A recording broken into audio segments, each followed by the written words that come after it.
And he makes it just into the wire this time, folks, but he makes it just at the stroke of 8. The dude is hot. Yeah, kind of a nail biter tonight. My mom got home with some shopping, and I ran down to help her bring it in before I went on the live chat tonight. Aren't I a good son? Irony being is she hauled all in without me because she knew I was on a live chat. Isn't she a great mom? Well, we get along okay. Yes, she is a great mom, and deserved a better son, but that's another story. Anyway, I'm just sort of winging it until there's somebody. Neutron John is in the house. Says hello, everyone. The unapologetic geek says hello there, Thrash. Hello to you too. Oh, and did I read properly? Is Mr. Scott going to be joining us tonight? Great Scott. If he is great. John Collins, so good to see you, son. Um, love the photos that you posted on Facebook, by the way. James Dies says hello, everyone. Hello to you too. Tom the Hungry Jerk says, made it on time. Never lost faith in you. How'd the raviolis come out? They sounded delicious. And well, it's fine. That's a pretty good start. To all of you who caught the Lance Chafin is here. Everybody wish Lance well, by the way. He had a killer headache, wasn't sure he was going to make it tonight, but he's a trooper and he's here. I'll try to talk quietly. Speaking of which, can everybody hear me okay? I can turn the volume up if necessary. Teb, Terrell Eugene Bellinger says hello, and hello to you too, Teb. Tug says helping your mother, I guess, is good excuse for being so close to the time. Well, I could have thought of a more convincing lie. But no, yes, it was my mother in this case. And again, I always try to be a good son with varying degrees of success. uh, Tom says, made them by hand. Delicious. Is there any other way? That's why people in restaurants say, how come the ravioli so expensive? Because this isn't the canned stuff. These are made by hand. It's kind of labor intensive, but tasty. Superplex is in the house. I am stuck on the band aid because the band aid is stuck on me. I am stuck on the band aid.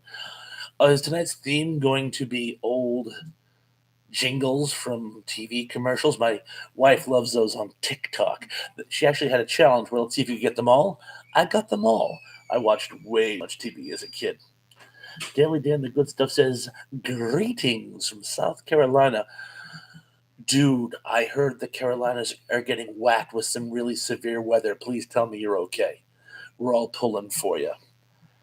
And a lot of people having fellowship while I catch up. Gary Carpenter says, I'm here. Never lost faith in you. Oh, Gary Carpenter brought up a very good point, by the way. Carol, I almost said Carol King, not Carol King. Carol, help me out here. Um, Gary, you were just telling me, very famous actress from a lot of the old Lucy TV incarnations passed away today at the age of 98. She's probably best known, at least in my book, as playing the erstwhile Mrs. Limpet in The Incredible Mr. Limpet. Oh, Dan says it just passed by and he survived. You rock. Zuplex says Hungry Jerk must make great ravioli because he works in an Italian restaurant. Not necessarily. I've had some subpar Italian food in an Italian restaurant. You have to be good at it, and I'm sure he is. Tug says hit the like button before you forget. Yes, what he said. Carol Cook, I knew it started with a C. Carol Cook has passed away at the age of 98. Rest in peace.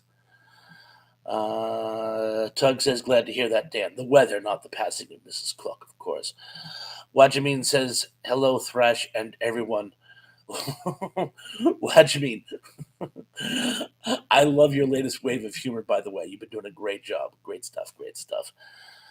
Um, Neutron John says, I was looking up Coney Island history and found out about the roller coaster, the tornado, It burned down in 77. I was 2 and brought down in 78.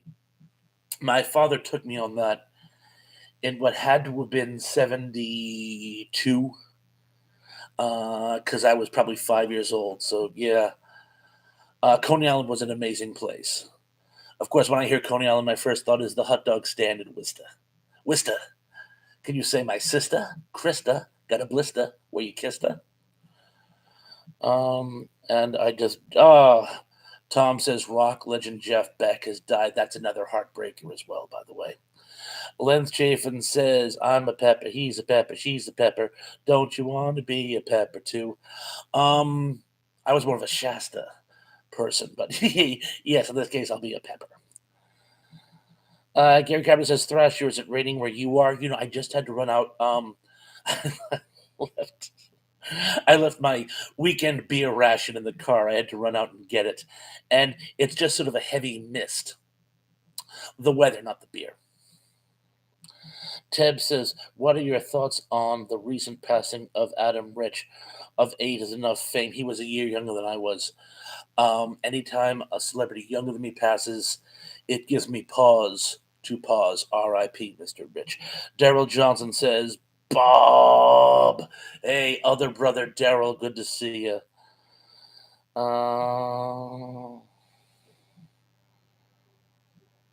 Das Gimp is in the help. Woohoo! Woot! It's my first time with Thrash. Be gentle. You've been on this channel before. Is it your first live chat? I could have sworn I've seen you in some live chats before. But at the very least, welcome back. Let's just see. Oh yeah. Duplex says still waiting for the chicken heads bite offs. How about chicken wings? Will you settle for that?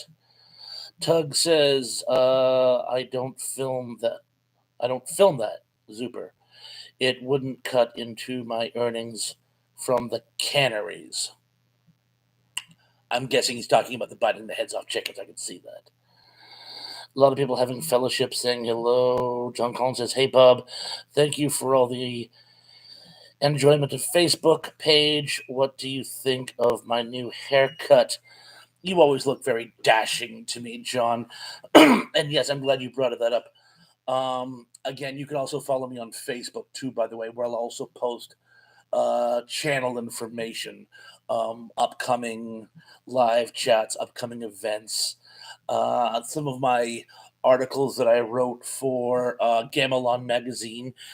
If you guys haven't subscribed to Gamelon magazine, you got to check it out. It's Gamelon, just like from Star Blazers and Gamelon magazine. There are links to it right in my Facebook page, and enjoy. Gary Carver says, raining cats and dogs. Yeah, we're just getting a fine mist of a distant fire. John says, Hemingway said that when someone dies, a part of him dies because we are all part of humanity, and we are all connected. Ask not for whom the bell tolls. It tolls for thee. Number one dude, how you doing, number one dude? Good to see you. Number one dude says, Tom, he sent already busy work week. I'll reach out soon. Yeah. Did you get my? You got my. Oh yeah, of course you did. You told me you were making ravioli. I try to call as much as I can.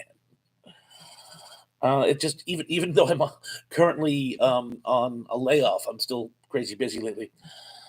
Lance Chafin says I'm having a root beer float. Yummy. That's probably what's helping with your headache. Can't hurt. There's a chemical in chocolate. My grandmother told me that. She probably made it up. She made a lot of crap up. There's a chemical in chocolate that actually helps with headaches. I don't fully understand it myself, actually. I don't know if it opens the capillaries or something, but I remember always wanting a Kit Kat when I had a headache when I was a kid. Tug says, so you wanted to talk about old TV show jingles. I want to shout out to Saxophone from Night Court. That's a good one. Doug Skimp says, one of my favorite facts regarding the interconnectedness of life on this planet is that we share 51% of the same genes as a banana. That's an amazing fact. I don't know what to do with it, but that's an amazing fact. And he goes on to say, Tug, you are so true.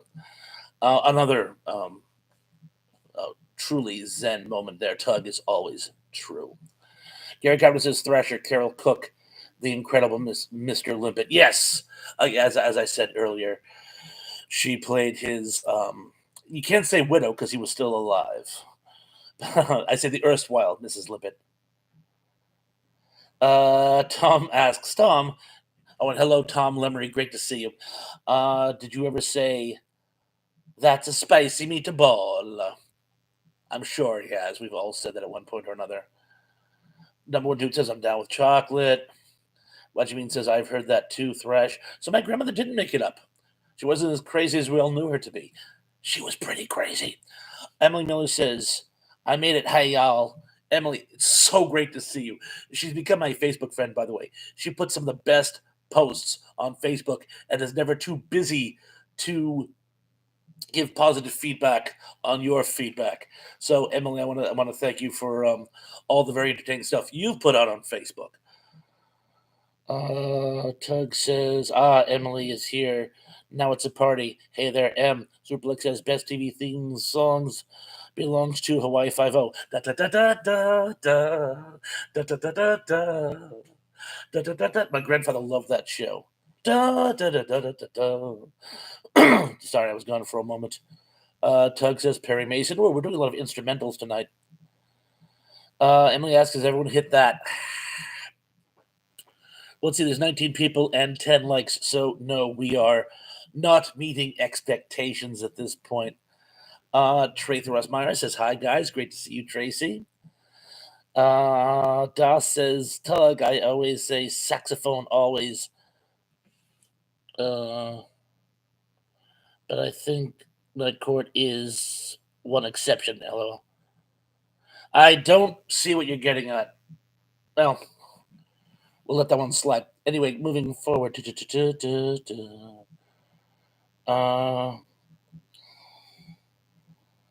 lot of people saying hi to Tracy and Em, and Tom Lemon says Retro Nerd has her first live chat last night. She got over 300 likes. Yes, Tom with about a dozen of us, us peeps. Thrash's friends of channels were there last night. She went on for 7.5 hours. Hat is off to Retro Nerd Girl, but it was a real fun live chat, and I thought she did very, very, very well. Renee is in the house. GY Ghost, that's me. With the most, again, me. And your fans, and that's you guys. Good to see you, Mr. Renee. Tug says, Das, are you saying Night Court isn't sexy? That could be the general gist. Emily Lou says, did y'all hear that? Everybody find me on Facebook, what she said. John Doe says we share 89% of the genes with a mouse. Here's the one that really threw me for a loop. Chimpanzees, 97%. They are 3% away from being human. And probably a lot closer in some cases. Tom says favorite Coke commercial is when a preteen holds the mistletoe to the other preteen girls. They laugh at him. Then an older girl plants one on him. I don't remember that one. Was that a Coke commercial? Well, I'll take your word for it. Superblick says something. He just went away. I'll try to find it again. Well, you guys are always on top of this.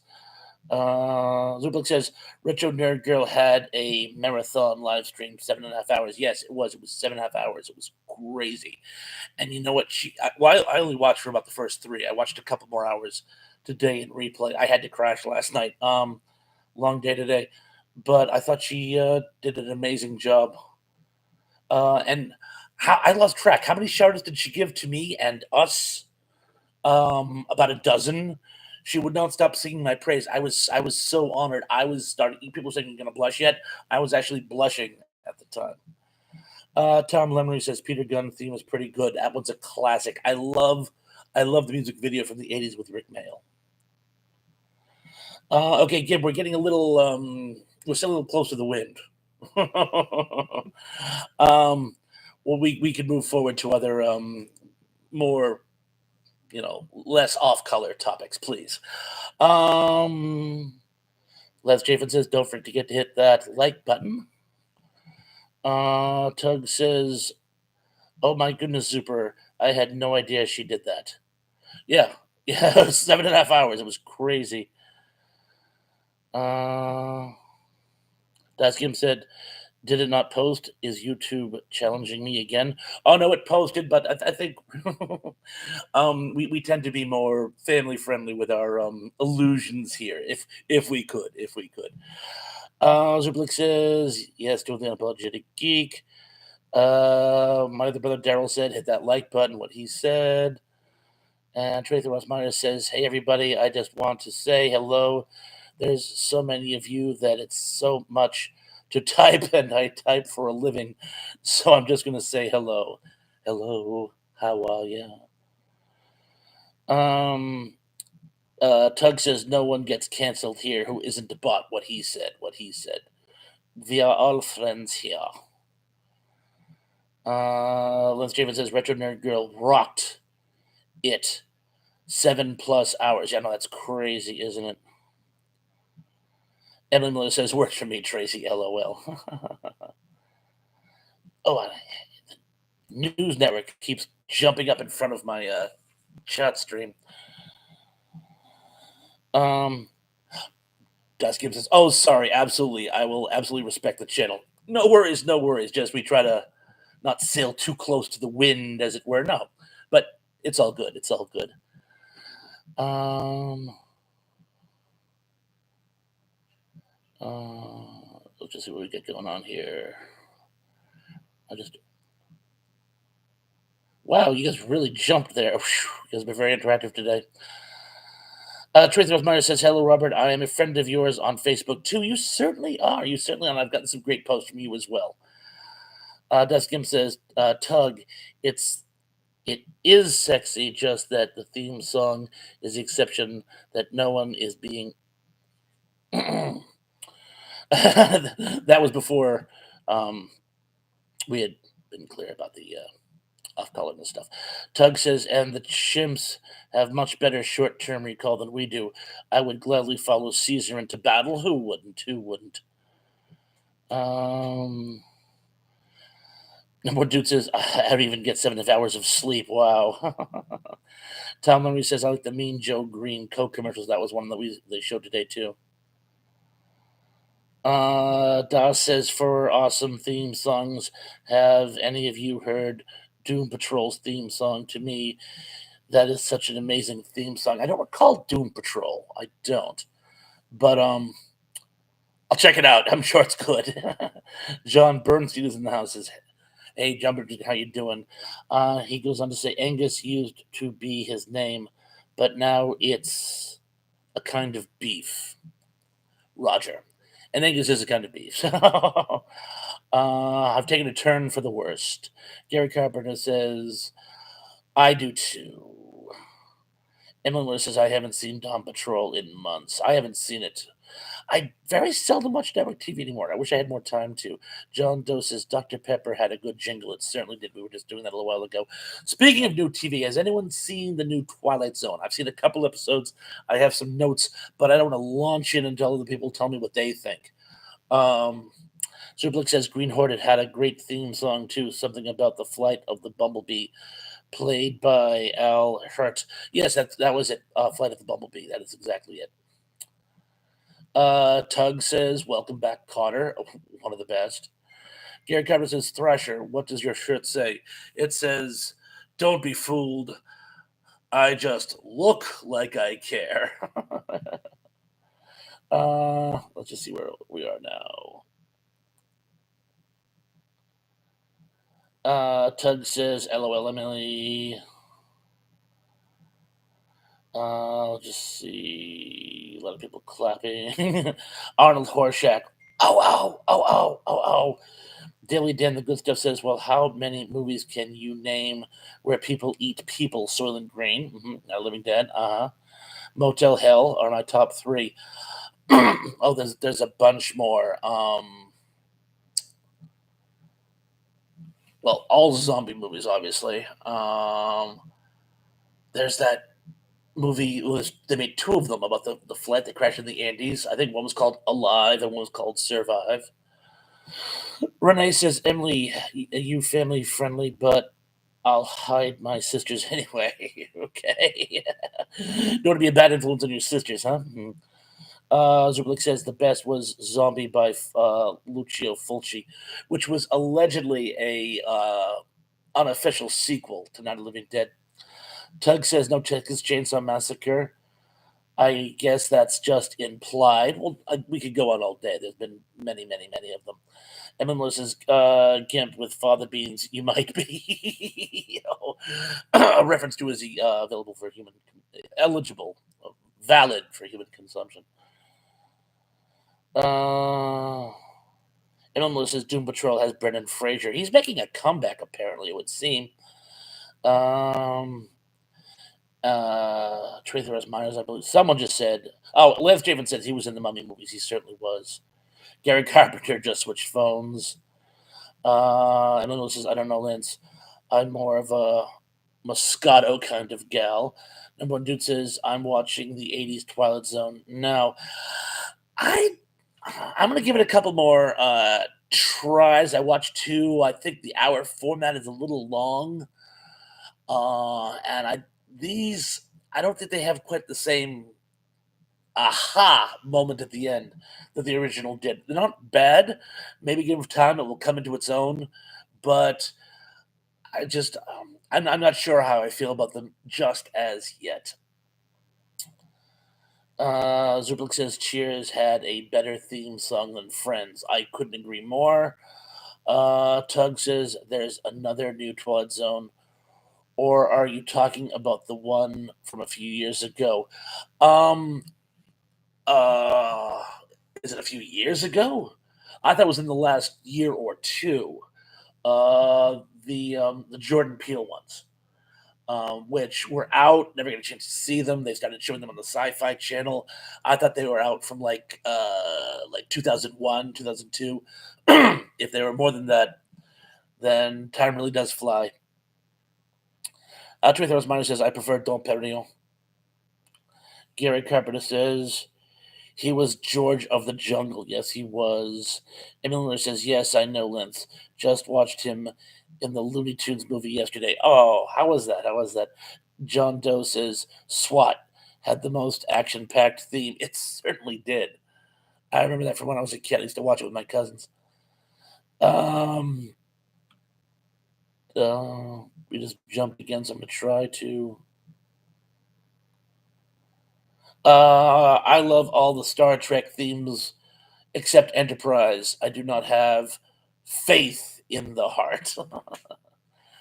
Lance Javen says Gary and Encino Man. Das Gimp says Emily Miller, Father Beans, as long as the Chianti is good. Yeah, I was gonna say you really gotta stick with the Chianti when you're eating human flesh. You know, I suppose you could try the whites, but I would stick with the Chianti, or at least the sangria. Number one dude says alive. John Burton says the best theme. She sells seashells down by the seashore. The best theme song is Gilligan's Island. Tug says we keep referencing it, but all the Hannibal Lecter movies, obs. That is pretty obs. That is pretty. And yes, we are keep referencing it. In fact, I think that's how this whole thing started. I'm gonna go to that Monty Python bit with the cartoon characters. Stop it! Stop it! Stop all this cannibalism. Well, we have the problem relatively in control. Tom Lemley says Little Shop of Horrors count. No, because the plant ate the people. The people didn't eat the people. In fact, if one to get really technical, with the exception of The Walking Dead and a few others, in most zombie lore, the humans aren't cannibals. It's only the living dead, and they're technically not people because their minds are gone. So I don't know if they count, but I suppose we could have a healthy debate on that. Oh, Liz Chapin says he was in Blast from the Past. He certainly was. And Gary Carpenter says also Gods and Monsters. Possibly my favorite Brendan Fraser movie, although Tug very graciously pointed out apparently there are some major I don't want to say inconsistencies, but they took tremendous liberties with the storyline there. It's still a great movie, but isn't necessarily accurate. Emily Lewis says, I've seen all Brendan Fraser movies except Whale. Number one dude says, to serve, man. Ah, you see, the aliens are the humans. The humans are the humans. Dilly Dan says, oh, he's just given a great link to the Apologetic Geek. And again, for those of you who haven't subscribed to the Apologetic Geek, please do. He puts out some phenomenal stuff. And a week from Sunday, you're going to have another live function. Well, count me in like Flynn. But remember, a week from Sunday, he's doing another live chat. I want to say at noon Eastern Standard Time. John Collins says, Bob, please allow me to give this rare speech. We all appreciate Bob and the channel that he is giving us. We all have 10 friends. Please send them the way of Thrash Pondo. Thank you. Plea over. I will graciously grant you that speech, John. What he said. Yeah, if you could forward me to some of your friends, please do. Oh, and not to beat a dead horse, Doug, but isn't Scott? I think I got the man's name right. I only met him the one time, but I saw on my Facebook page it looked like he was going to come by tonight too. Is he able to come by tonight? If he can't, great. If he can, that'll be awesome. That'll be awesome. John Doe says the new Twilight Zone is too woke. Again, I've only seen 2 episodes. Oddly enough, the one that is possibly the most entertaining was one about a YouTube sensation. He was this like 13-year-old boy who somehow runs for president, and he wins, and hilarity ensues. But again, he started out as a YouTube icon. So John Doe says, "Oh, I just read that one. Too woke, yes." Tug says, "Gods and Monsters" is a good biopic on James Whale. But didn't you say that they changed some of the main story points for the purposes of drama, so it's not as historically accurate as it could be? Or are we talking about a different? Was there another conversation we had about James Whale? Tracy says, "Only kid here, no sibs here." Oh, no siblings. Gotcha. Tug says, "Thanks as always, Daily Dan." I'm sorry, I just froze up again.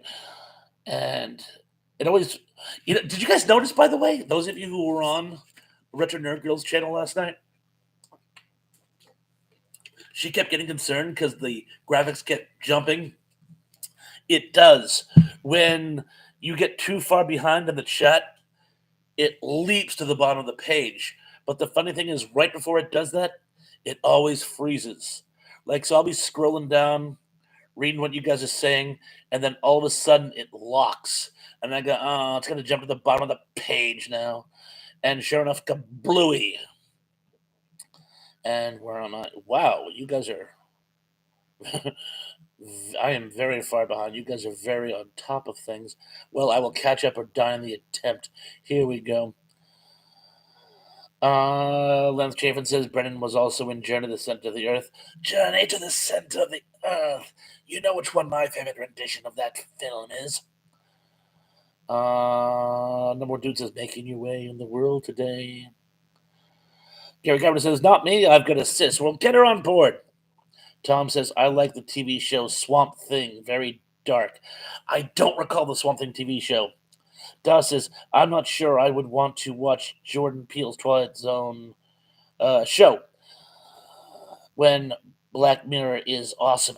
I've actually never seen Black Mirror. Is Black Mirror good? I've actually never seen it. I'm a vintage horror, but maybe I should check it out. Emily says, Facts of Life and Golden Girls had great theme songs. Yes, they certainly did.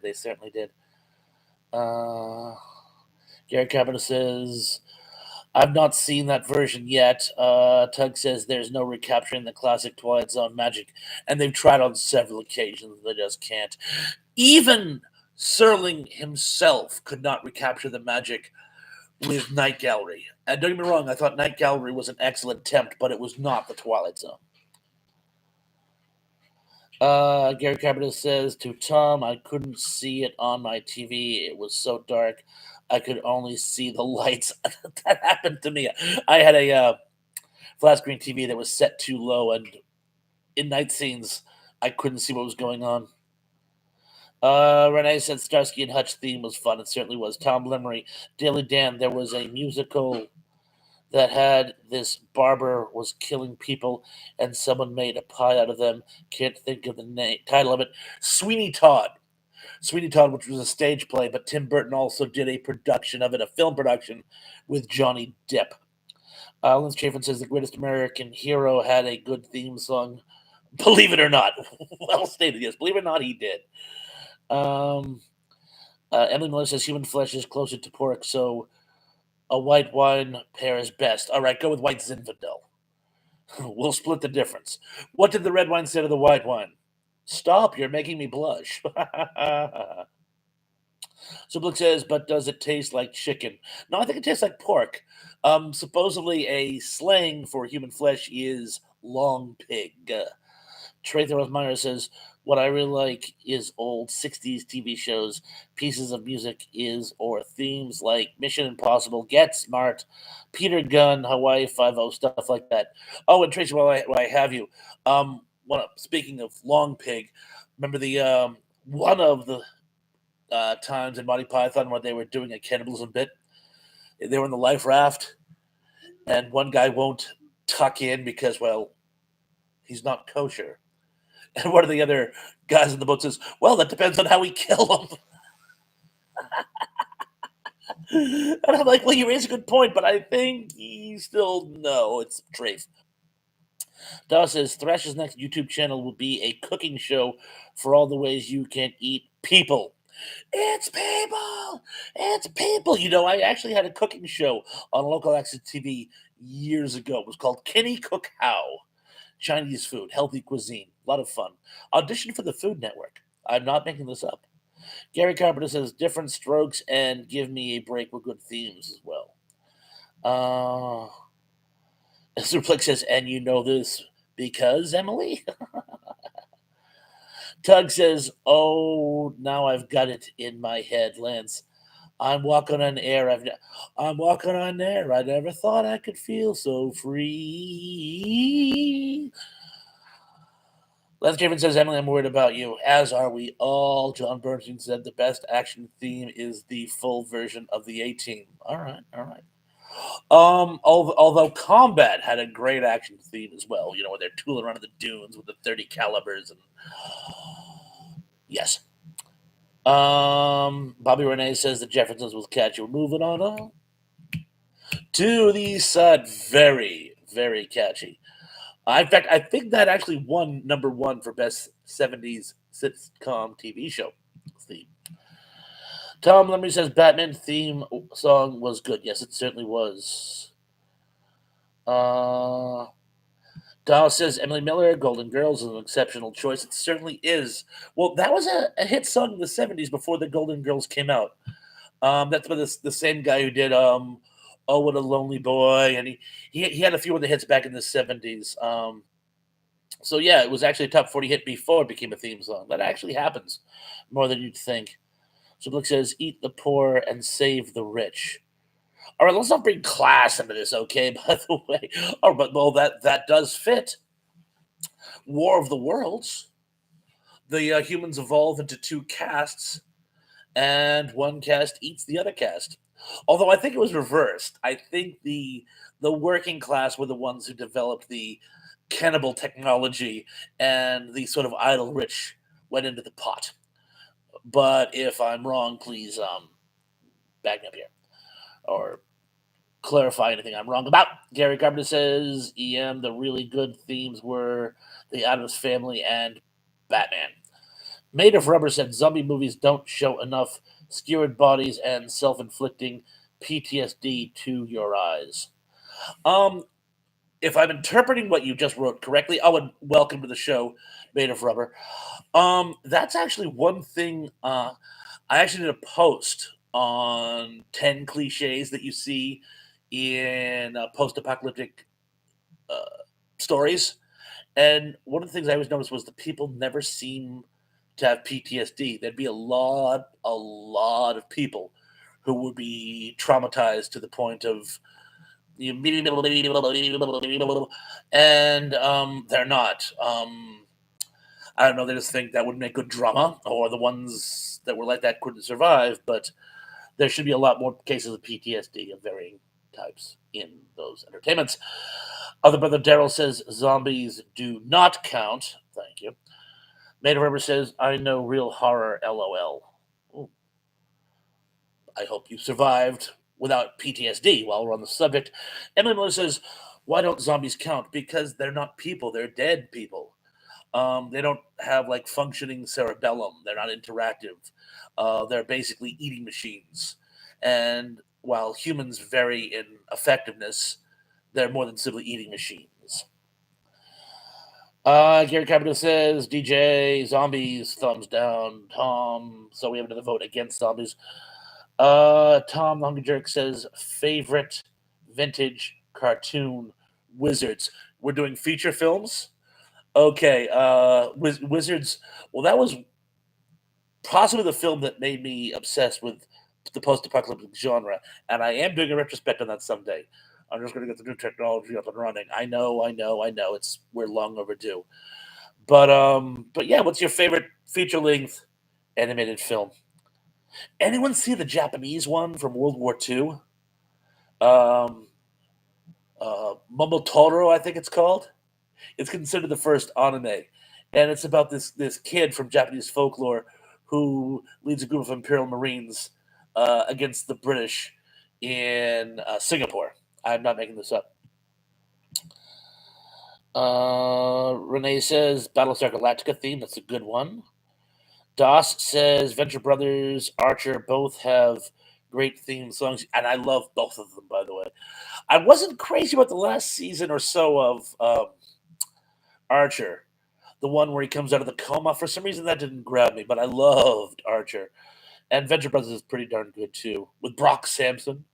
I was just talking to my wife about that the other day. Tug says accuracy in fiction is overrated. Gods and Monsters is still a great movie. Thank you. Okay, good, because it is my favorite Brendan Fraser film. John Doe says Airwolf has an exceptional intro. My other brother Devil says zombies are ex people. That's a very good way to put it. They are ex people or former people. Gary Carpenter says to Tom, Adam Rich lent his voice to Dungeons and Dragons. I knew that. I was reading his bio somewhere. I saw that.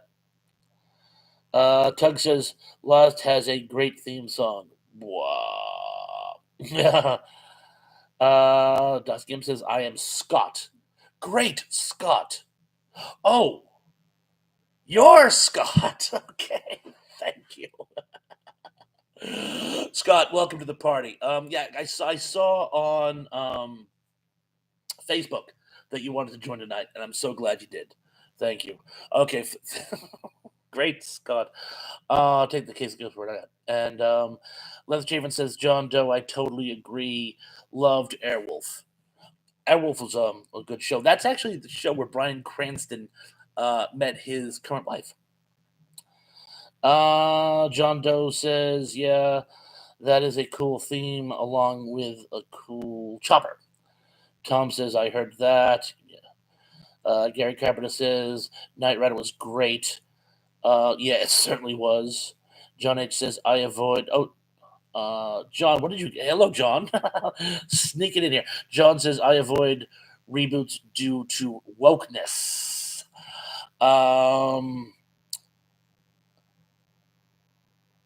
Yeah, you raise a good point. I mean, there's other reasons why the reboots don't always work, but yeah, they always seem to try to make them politically correct. I can certainly see that. Tug says, "Yep, noon Eastern on Sunday after next. I'm trying to get my Michigan buddies, no market media, to join us."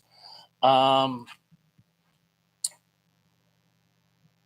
No market. Oh, no market media. That's what I was gonna say. No market. Yeah, no market media. That'd be awesome.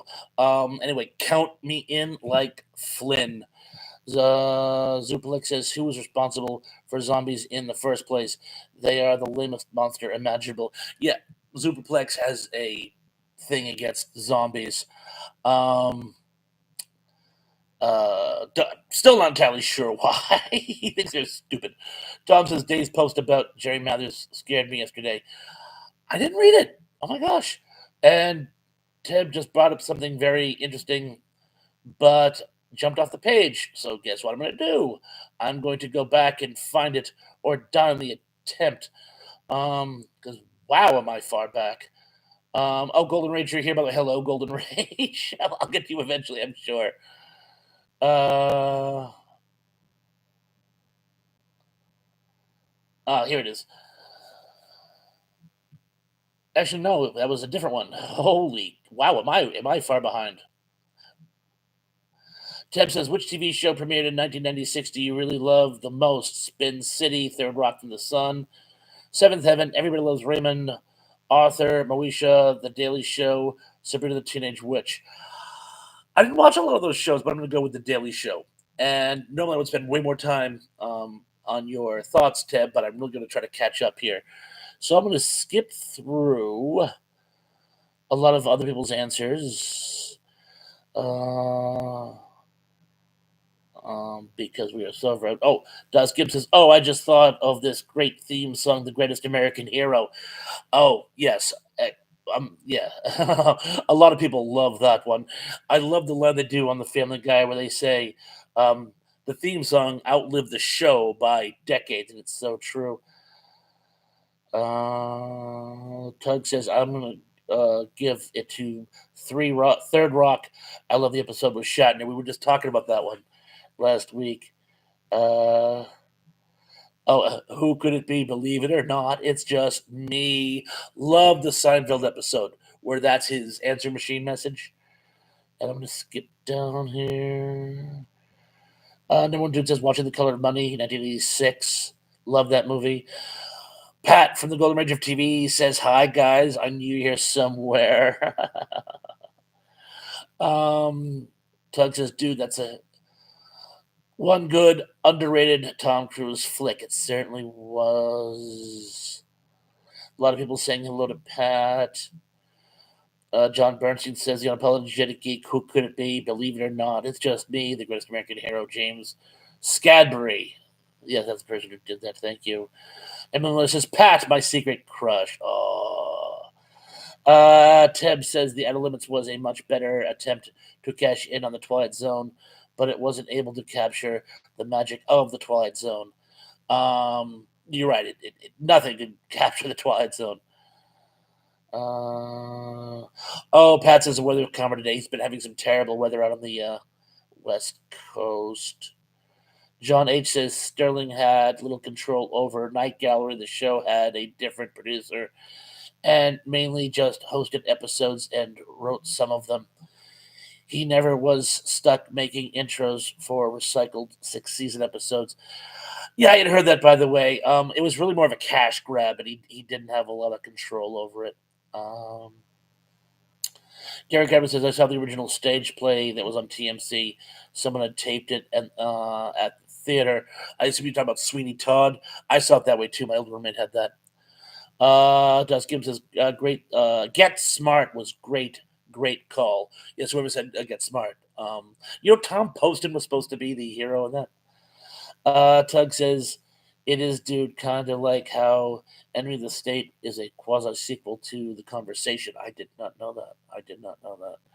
Daily Dan giving us another link. Oh, this time to David Sundstrom. Thank you. Thank you very much. Uh, uh, Pat says, drying out today, but tomorrow I am drinking like a fish. Anyone who says I can't repeat my first comment, it's a secret. Ooh, snap. Tom Memory says, I'd like to know about Too Woke. Also, I don't know.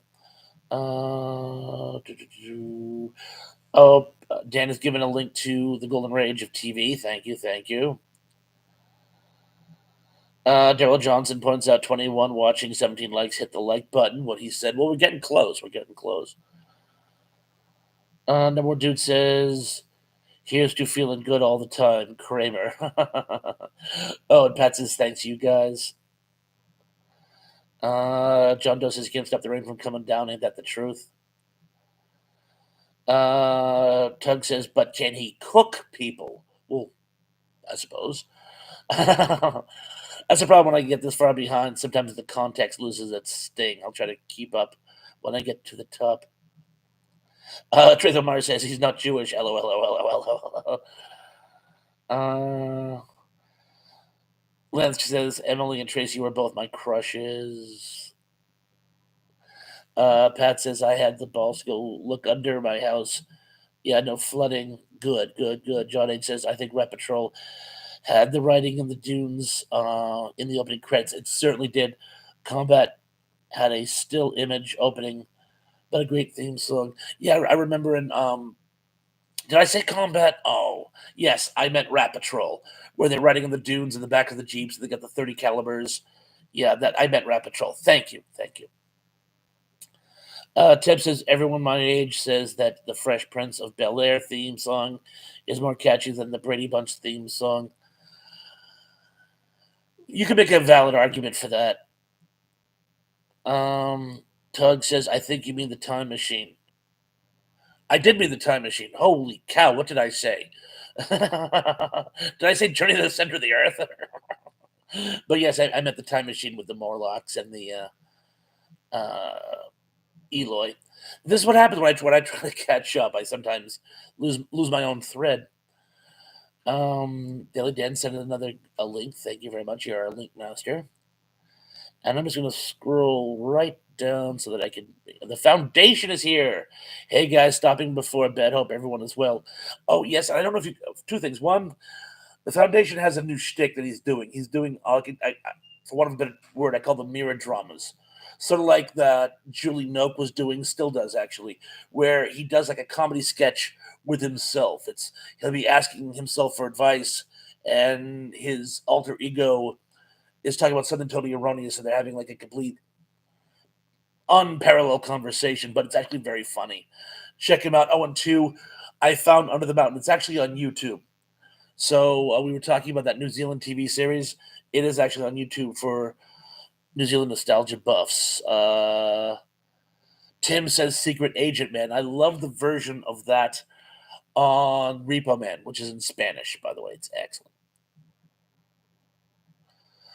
Tug says I'm doing a review of things to come at the moment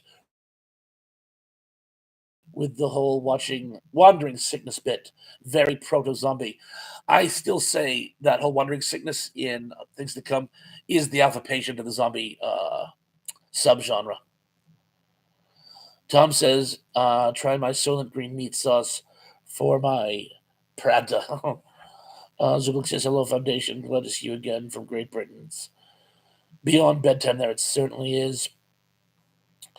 John Burns says, two commercials became hit songs were the 1969 Coke commercial and an ad from Crocker Bank that became We've Only Just Begun by the Carpenters. I never knew that second one.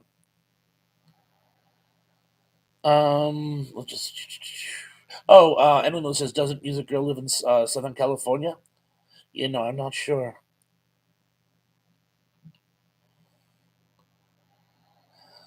We're almost to ground zero, so I'm just gonna scoot along. There, I've officially caught up.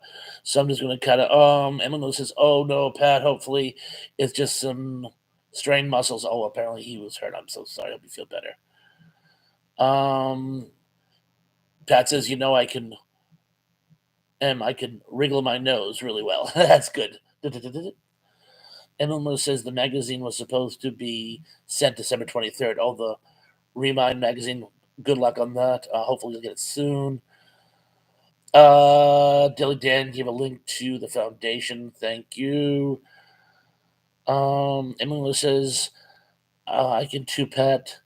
I'm the only one in my family who can. Isn't you don't wiggle the nose so much as you wiggle the lip underneath and it sort of pulls the nose either way. Duskim says the unapologetic geek with honors is one of the best movies, along with School Ties. Why can't I place with honors? It's ringing a bell. I'll have to check it out. I'm sure I'll know when I look it up. The foundation says thanks. Tug says I knew as soon as somebody mentioned Secret Agent Man, Thrash would mention Repo Man. You know me too well. You know me too well. Oh, by the way, it's driving me nuts. What movie did I say instead of the Time Machine? Tell me it was at least something by George Pal. Dos Gibbon says LOL. Lance David says Emily and Pat are ignoring me. Okay, no one's ignoring you, Lance. Trust me, no one's ignoring you. Oh, and Dilly Dan has given us another link, this time to his stuff. Oh, Golden Rage says, hey, Lance. You see, Lance? No one's ignoring you. Tom says, I used to work with Asian transgenders. I would sing Secret Asian Man theme song. You've been saving that one, haven't you? Emily Miller, Pat, family friendly. Yeah. Yes, we always try to keep the show family friendly, Ed. If Pat sailed too close to the wind, I didn't notice, but yes, family friendly. Um, Gary Carpenter says Lance is getting jealous. Aren't we all? Aren't we all? Um, Tug and Duskenberg saying LOL. Lance Chafin just said something but jumped off the page. Why can't I keep up with you guys tonight? Um, no, I'm not Gary. No, I'm not.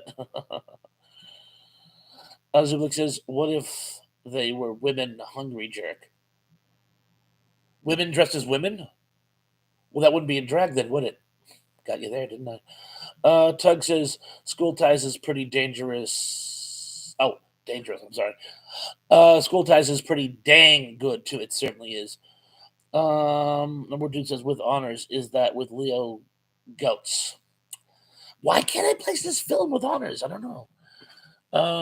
Johnny says, School Ties with honors both starred Brendan Fraser. Well, I know School Ties. That's where he plays the Jewish kid who goes to the WASP private school, and hilarity ensues. Emily says, "Are we really telling LGBT jokes in here?" No, no, Emily, we're not. We're not. We're not. And you see, this is what I'm talking about. Okay, if secret Asian men offended you, I'm sorry, but um, again, we shan't say anything to to heat the the sentiment of this otherwise tranquil meeting. Tom says, I'd have no song to sing. Tug said, The War of the Worlds. Wow, I was swinging wild. Both great movies, though. And both, of course, had Paul Frees voices in them.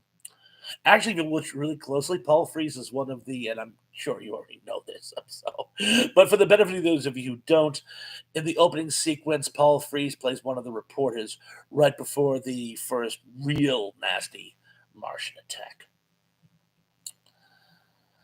Johnny says, if you're looking for a connection, Pat says 54. Rest in peace, Lisa. 54, rest in peace, Lisa. I'm not Lisa. Renee says, Lance, you can give them a timeout. Oh, come on, people. Smile. Duskin says, with honors is Brendan Fraser and Joe Pesci, where Pesci is a home. Okay, he's the homeless guy. Yes, okay, now I do remember it. Okay, thank you. I have wow. I don't think I've seen. I think I saw that with my wife when we were dating, but I haven't seen that in ages. Thank you. I knew sooner or later I would know what it was. My other brother Daryl says, "Hit the like button." What he said. Gary Carpenter says, "M, if you should get it, you will have a puzzle mag with it." The Remind magazine. Raw and Unprepared says hello. welcome to the party. Ron unprepared. Uh, Trey Myers says, Lisa died, Pat? I don't think so. She was just on with us last night. I think that's some reference to something or other, but I'm sure Lisa Fields is very much alive and well. And this is how rumors get started. So please. You guys are in very silly moods tonight. Tell Memory says, don't trust Wiki. Or Twicky for that matter. Lance Chafin says, Twister said Lisa has died. Twitter, Twister. Twitter says Lisa has died. I'm gonna guess it's a different Lisa. Zuplik says, uh, burned Renee, and I thought I was the hated one. Renee says Emily is 55. I'm sure she already knew that. I'm 55. I'm a few months older than her, actually. Johnny says I have a slight connection to L.M. Presley. Oh, okay. Lisa Marie Presley. I knew she was sick. Alice, my wife. Did Lisa Marie Presley die? She was rushed to the hospital for cardiac arrest. I told you that earlier. Yeah, but do you know if she's dead or not? As far as my wife can tell, Lisa Marie Presley is still alive. She was rushed to the hospital a few hours ago. I remember that. We were having dinner with cardiac arrest. But as far as we can tell, Lisa Marie Presley is still alive. And our Lisa is very much alive and well. So let's just put a pin in that one, huh? And Lisa, when you get here, we had positive vibes for you the entire time. Pat said no smiling for this bro. Oh, I'm sorry. I was taking that very serious. I was just very, very relieved that our Lisa was alive. And again, unless she's died recently, Lisa Marie Presley, as far as I know, is still alive. John Doe says, as press reports, Lisa Marie Presley has died at 54. Okay, if that's official, rest in peace, Miss Presley. Very sad. Number one dude said, Pesci is a Harvard bum, as told in the trailer. Emily Miller says, I won't be 55 until next week. We won't prematurely age you. Lance Chafin says, Adam and Lisa 54. How strange. Yes, they both were 54. Now that you mentioned that is odd. I hadn't given any thought until you mentioned it, but yeah, and I'm 55, so. Just true. I just jumped again. Oh, here we are.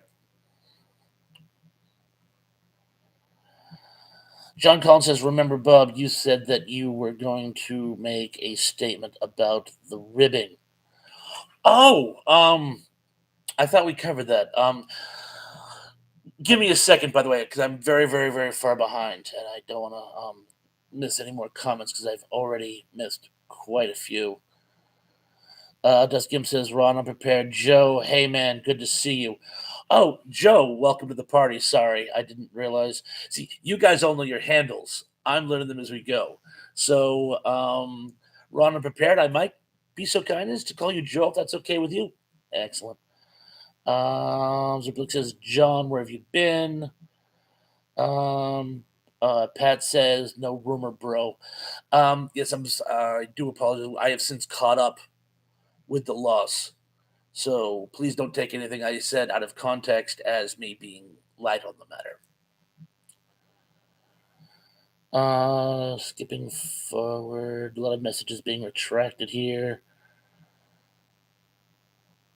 Lance Chafin says, Thrash, Lisa Marie Presley.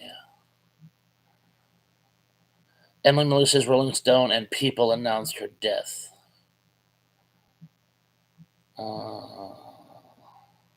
Pat says, number one. Daryl Johnson, Lisa Marie Presley is still alive. Daryl, unfortunately, it's been confirmed that she isn't with us anymore. Tug says, we hear the angelic voices of Mrs. Thrash. Oh, that was her in the background. Yeah, it's actually official. The guys found out she passed on. Oh, I'm sorry. She's sorry as well. She's with her kid. Superflex says, if true, this would be terrible news. It certainly will. Uh, um, excuse me. I want to go back. I missed a few. Pat says again, no, she's gone. Number one dude says, keep checking and no death reports. I think we can safely say that she has passed on. I won't go social media, but I think we can safely say that. Gary Carver says, I don't see any news about her online. John Doe's Associated Press came out with the news. Other brother Daryl says she has been hospitalized for cardiac arrest. Tom says, I saw online a few minutes ago. John H. says, Thrash is a youngster. Oh, well, thank you.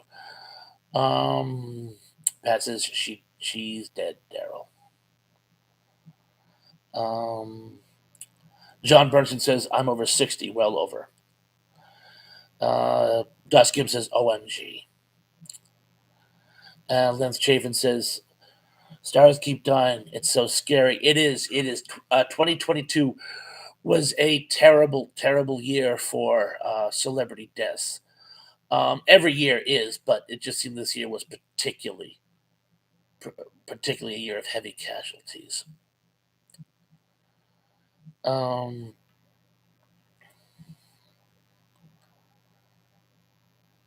Renee says can't die 55. You sure can, I'm afraid. Pat said her dad was 40. We looked at her at the Golden Globes. She looked like crap.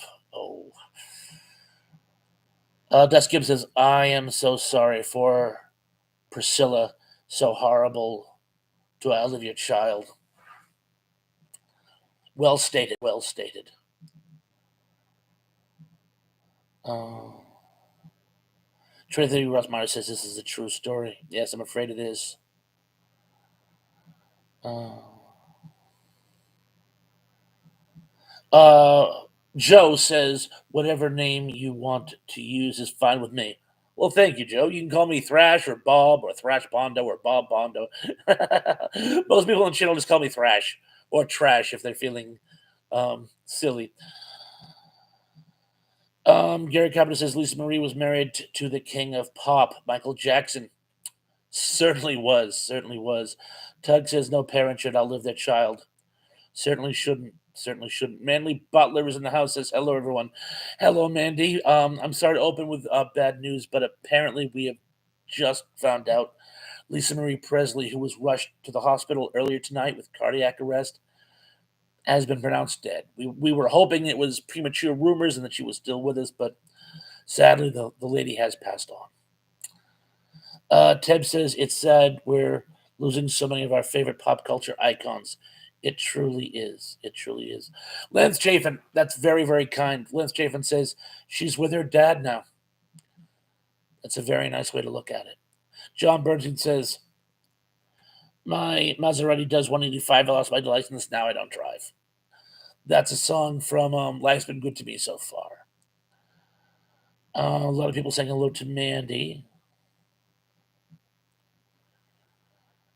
And let's just see. And I jumped again, so I'm going to try to get back. Uh,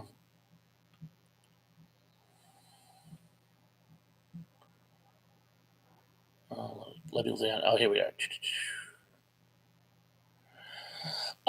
Pat says, "Hey, love you guys. I have to go. Robert, you have been a beacon tonight. We love you." No, Pat, you've been awesome. Thank you so much for stopping by tonight. It's always great having you. I'm glad you went through the storm. I know you got a long way to recovery. Have a few for me tomorrow. I'll have a couple with you in spirit. Um, I hope you're feeling better. And again, so sorry to pop music. Take care of yourself, Pat. It's always great to see you. Peace. A lot of people thinking about it, Pat. John H says Elvis was 42 when he died. I heard about his death while watching Gomer Pyle rerun in '77. Yeah, I was getting ready for my. You died on my birthday, and I think we were out getting something for my birthday, and it was on the radio, and I was devastated because I was born in August and he passed in August, and it was just like Lisa Fields. Okay, should I tell her or should you? Okay.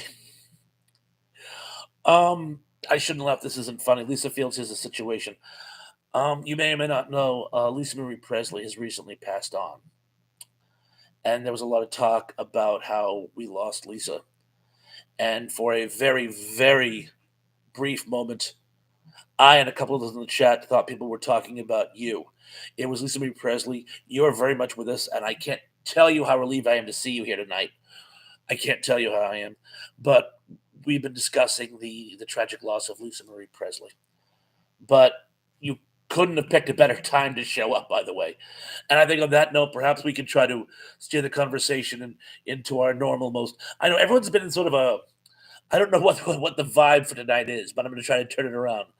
Let's start again. How about some happy theme songs or something like that? Let's just see. Dust Gibb says, "It is with a heavy heart that I must share the devastating news that my beautiful daughter, Lisa Marie, has left us." Priscilla confirmed in a statement to People Thursday evening. Scott, thank you. Thank you. I'm not sure which network you took that from, but thank you that we can confirm my confirmation. I think is the word I'm groping for.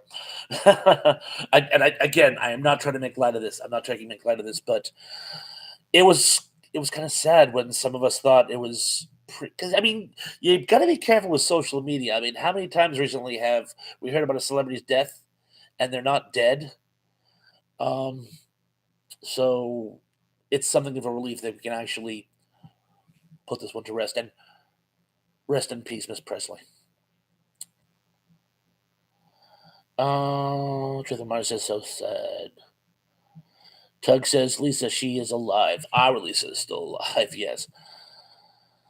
A lot of people saying hello to Lisa. Tonight's the best night for it. Dust Gimp says the quote from Priscilla. Thank you for reading that quote, by the way. Tom Larissa's message retracted. Uh, Tom says heard that Elvis died on the way to see Star Wars for the second time. It was that summer, wasn't it? Um,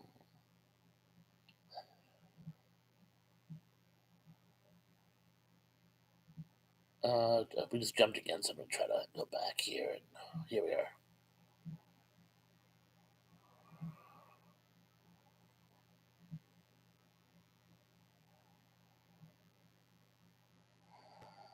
A lot of people saying hello to Lisa. Again, this is the night for. And a lot of people confirming the confirmation that Lisa Marie is no longer with us. Duskin says it sucks that Heaven has the best entertainment right now, and the bouncer keeps blocking from the show. Jerk. That's actually very poetic. I like that, Scott. Thank you. I like that. Mandy Butler says, I'm sorry, Lisa is daughter or granddaughter. Um, Lisa Marie is Priscilla and Elvis's daughter. She was married to Michael Jackson, and they had Priscilla's grandchildren. And if I got any of that wrong, please somebody correct me. I've been strangely befuddled tonight. I don't know why. Daily Dan says, when I heard Gomer Pyler died, I said, golly, really loud, and my grandfather got all at me. Lisa Field says, Lisa Marie died. What? Unbelievable. No, I'm here. Well, no, we were praying you were here, but we are sad for Lisa Marie. She went to the hospital with cardiac arrest a couple hours ago and has passed.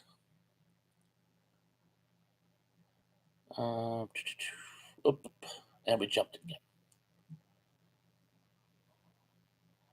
Mandy Butler says, well, I see you are more fans of Lisa than Jeff Beck. Oh, no, I was very sad about the loss of Jeff Beck. but that actually didn't happen during the middle of one of my shows. Is I think that the main thing. Oh, and Daily Dan gave us another link. Thank you very much. Tug says I've been torn up about Jeff Beck all day. That was a heavy casualty. Emily says I was in line at school and the girls were crying about Elvis. I didn't get it. I was only 9. Uh, John Doe says Thrash, would you do a cooking or barbecue videos? I probably could try. Um, the foundation says not to keep banging on about death, but my friend took me. Uh, my friend. I'm sorry. My friend told me Bam Magdara had died. He hasn't. My friend didn't bother to read the full story. Good, thank you. Number one dude says Priscilla was in the Inventors of Ford Fairlane. I knew that. It's been years since I've seen that. Thrash, you barbecue? No, but I could do it for a show. Tug says the only celebrity death that made me legit cry was Robin Williams. We were having dinner in a local pub when we found it out, and we were all devastated. My granddaughter, she was a huge fan of his. Mandy Butler says, "Oh, okay, I get it." Lisa Field says, "Emily, I didn't get it either." Emily Miller says, "Mandy, more folks knew about Elvis and his family than Beck." Zublik says, "Who was Jeff Beck?" He's a musician for the last 50 plus years. He was in the Yardbirds and a lot of other things. Tom says, "Seen Jeff Beck, Eric Clapton, and Jimmy Page jam side by side 40 years ago at the concert. That's an amazing concert." Lance Chafin says, "Dude and the Naked Gun series." Gary Cameron says she never had kids with MJ. You're so right. Thank whoever said that. Gary, thank you. Michael had children, but with another woman, and I completely spaced on that point. Like I said, I'm a little befuddled tonight, people. Lisa Field says Jeff Beck. Also, this is a lot. It really is. It really is. Mandy Butler says geek. I still mourn for Robin Williams. I think I do too. Gary Gabbard says she also lost her son last year at 21. Wow, I didn't know that. Emily says I cried over Robin, Lucy, Elizabeth Montgomery, and MJ. MJ hit me the hardest. Duskim says same. To Tug, same. Johnny says Priscilla P lost her mother last year at age 94, 95. The foundation says Bam Magara is from the Jackass Theories. To clarify, the name rang a bell. I mean, it was like ding, ding, ding, ding, ding. I remember the Jackass show, um, but didn't watch it a lot. But thank you for letting me know that they're still with us. Zublik says Robin Williams took his own life. He was suffering from a mental condition and found that intolerable. Yes, he did. Lance even said, "Lisa, you are my dearest crush." That's very nice of you. Emil Miller says Superplex depression is a horrible thing. It certainly is. Trey Minor says, "Well, it's like this, guys. I got to get some sleep. Got to go into the office tomorrow, so I'll look forward to seeing you guys soon. Stay well, everybody." Well, Tracy, I'm sorry I didn't have more of a fun show for you tonight. I'm sorry. But thank you for joining us. I'll try to be a little more upbeat next time, but get some rest. Take care. Great to see you. Tom says he also played with Rod Stewart, Jeff Beck, of course. Lucifield says, "Lance, thank you, so sweet." John Collins says, "I must say this has become a very macabre live stream. One of the worst, as far as our discussion of death, which is funny because we talk about old horror and sci-fi, and those are loaded with death. But this is an actual loss. So I think it's created more of a I don't know if model is the right word, but how about we try to perk things up a bit?" Tom Lemley says there was discussion of Buddy Ebsen being the Tin Man on RNG last night. According to Google, he was cast as the Scarecrow and switched parts with Ray Bolger, who cast as the Tin Man. Okay, if I remember this story correctly, it was a huge tragedy. Buddy Ebsen was cast as the Scarecrow. When they got Ray Bolger because of his physique, they thought that he would make a better Scarecrow. And they said, Buddy, we want to switch you into the Tin Man. Would you mind? And Buddy Ebsen, because he's like, I'm getting paid the same either way, said, No, no, of course, I'll be the Tin Man instead. When they cast him as the Tin Man, they used, to make him look like tin, they used aluminum dust, which is effectively baby powder made out of aluminum, and just smeared it all over his face, and it got into his eyes and his respiratory, and ugh. And he had a hideous reaction to it. He had to be hospitalized for actually a while, and rather than wait for him to recover, they just recast him, and they got Jack Haley instead and used aluminum paste, which could have been that much better for him, but at least he didn't inhale it over aluminum dust. And that's why years later he thought if Buddy Ebsen felt if he had kept the part as the Scarecrow, he wouldn't have been kicked out of the movie because that's what Hollywood did at the time. When you were incapacitated, if it cut into the production, they let you go. Which is funny because not funny, haha, but ironically, the witch got very badly burned in one of her scenes, and it was touch and go. They because she wasn't the whole way through, she had to recover for a while. And fortunately, she was able to complete her scenes without holding up production. Um, they were just farther along with her than they were with Buddy Ebsen because they probably could have recast her too. And who else could have played the Wicked Witch of the West? A lot of people saying goodnight to Tracy. The foundation says, is it true Robin Williams misdiagnosed with Parkinson's not long before his death? I had heard that. But I don't know if it's true or not. Teb says something about Bob Saget. Teb says, uh, Bob Saget's death really broke my heart. Yeah, a lot of people's as well. Daskim says to Tug and to Ron Prepared, I am not going to go on one of my mental health rants. LOL. Please do. Don't let me stop you.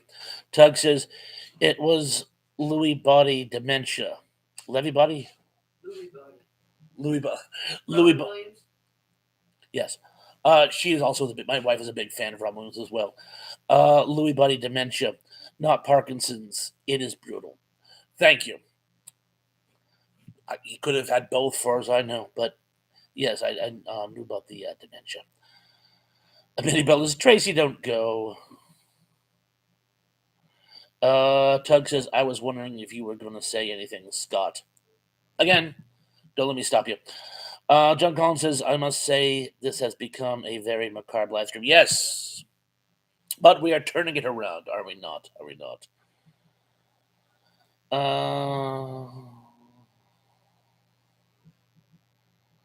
Manny Butler says, remember Jeff Beck is pink guitar, lol. Tug says, can we go back to fun subjects like cannibalism? I know, this was so much more fun when we were talking about cannibalism in film. I mean, I like a good bottling conversation myself, but I think Tug is right. You know, there are some first timers here who are like, I've read all these like fun things about Thrash Pondo's live chats, and so far all we've done is reprimand people for selling. Well, not reprimand. Ask people not to sail too close to the wind, and stop talking about death. So, you but where were we? I was so busy ranting that I lost track.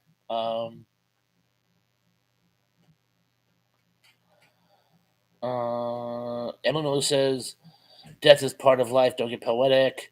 Don't get poetic as much as you like. Duskip says the foundation Robin Williams was diagnosed with a form of Parkinson's. The form he had can contribute with depression symptoms. Mental illness needs to be recognized as a terminal illness. Yeah, I never. Yeah, I can see that. I can see that. Suplex has the deaths that moved me most were of John and Robert Kennedy. Well, I can certainly see that, but let's not go back that far.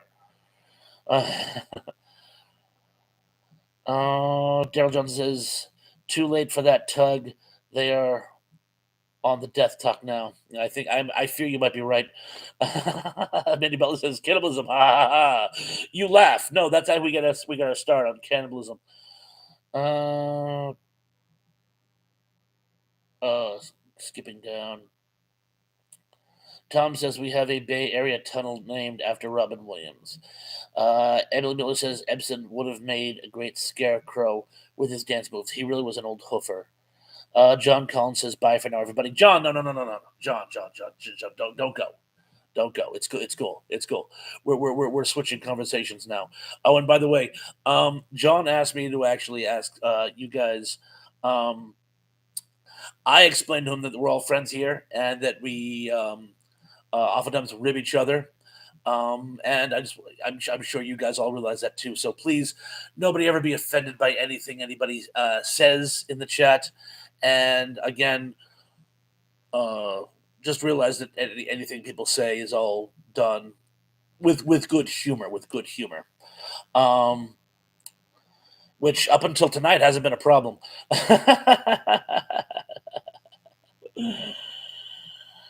uh,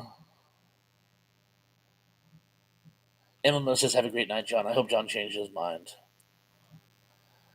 Zublik says, "I have said this before. Life is fiction.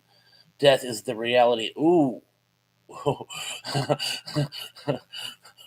Very poetic, aren't you? Number one dude says, "Didn't Cillian Murphy play the Scarecrow?" Ray Bolger. Uh, Lance Javen says, "Emily, Return of the Jedi." Gary Garber says, "EM, he would have if he wasn't allergic to the makeup." If he played the Scarecrow, see, the allergy was from when they recast him as the Tin Man. If he had stuck with the Scarecrow, he probably wouldn't have had an allergic reaction because the Scarecrow wasn't wearing aluminum paste or dust or aluminum of any kind. Johnny says Buddy Epson, even though he had a bad reaction to the aluminum, outlived the rest of the main movie cast by several years. Living well is the best vengeance. Mindy Bowles says, "Jerk, are you in Marin, Northern California?" I forget. He's mentioned on several occasions. I know the area too. Emily says, "Gary, he wasn't up to the Scarecrow makeup." Yes, you're right. Oh, Vallejo, and it's funny too because there was an old poster artist named Vallejo who I was a fan of. So you'd think I'd have a better time remembering Vallejo, but I do what I can.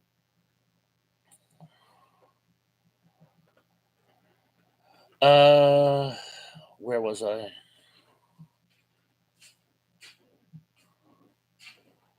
I'm way behind as always. uh, Man, I'm in Vallejo, California.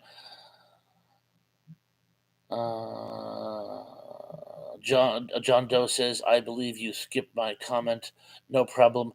I'll repeat it in the next creature review. Should be Gamera the Invincible." Oh no! Please repeat it now, John. I mean, I missed a lot of comments, by the way, and I don't want, if people want them read into the record, please read yours back into the record.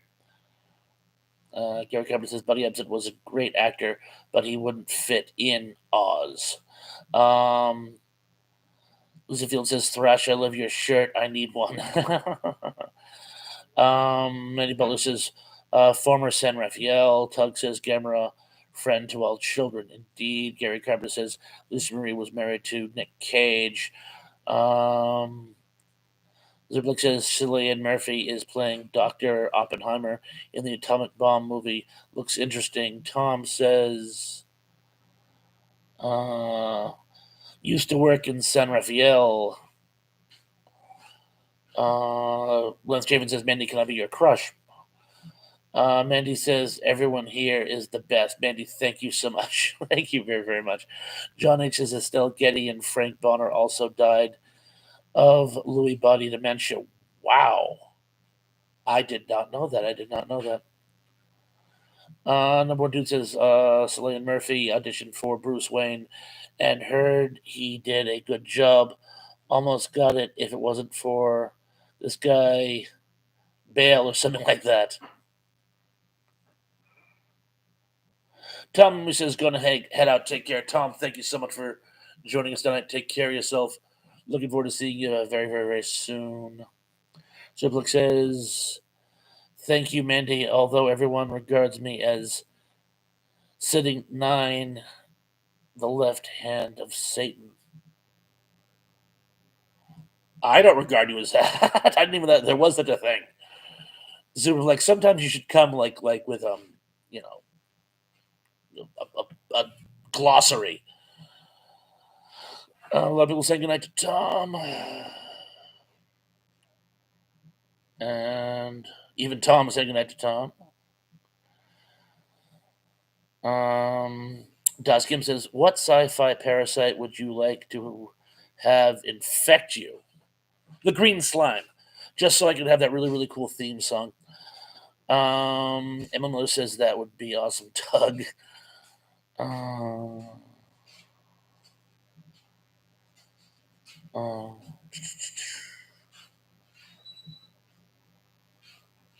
oh, is Tug leaving too? Emma Miller says, bye, geek. Well, whoever's leaving, take care, and whoever's staying, please stay. Joe Strauss said message retracted. Message retracted to you as well, by the way. Um,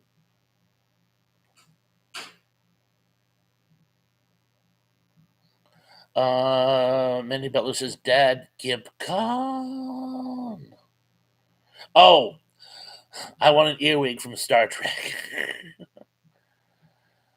Let's see what else we got going on here. John Doe says, Gamera friend to all children after he destroyed their homes and probably killed some family members during his rampage and fighting. You raise a good point. Tug says, does a babblefish count as a parasite? I guess it's more of a symbiote. Yes, because it does benefit its host. So yeah, that would be more of a symbiote. Actually, Ask Foundation, he just did a whole thing on various parasitic relationships. Tug said, oh, I just read that one. Sorry. Duskim says Mendy Butler.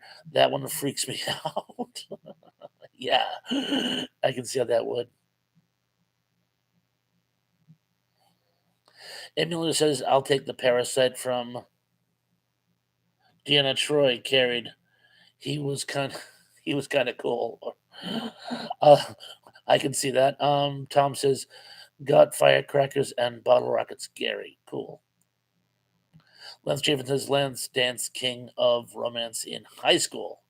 Lance Dance King of Romance. Love it.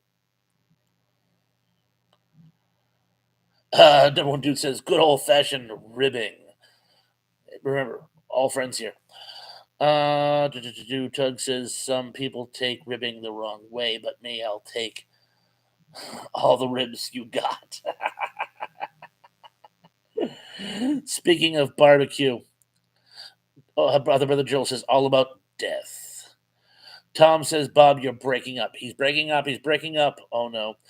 Has anyone else noticed that too? It might be a regionalized thing. A lot of people laughing at Tug's joke. I can see that. Uh, oh, and I just jumped again.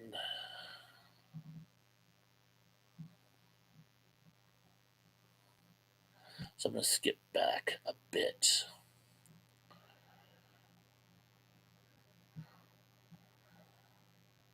Wow, I'm way behind again.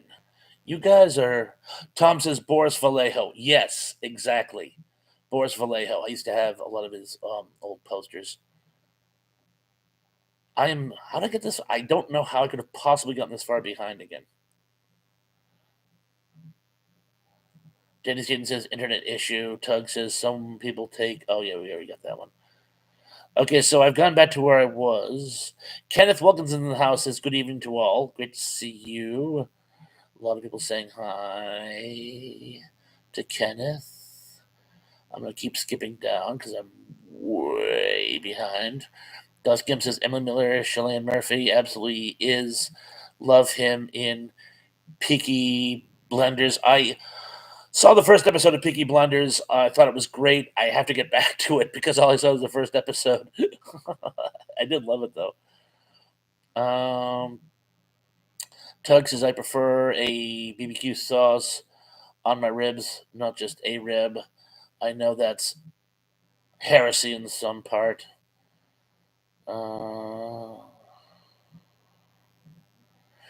Mandy Butler says we need a fun topic question.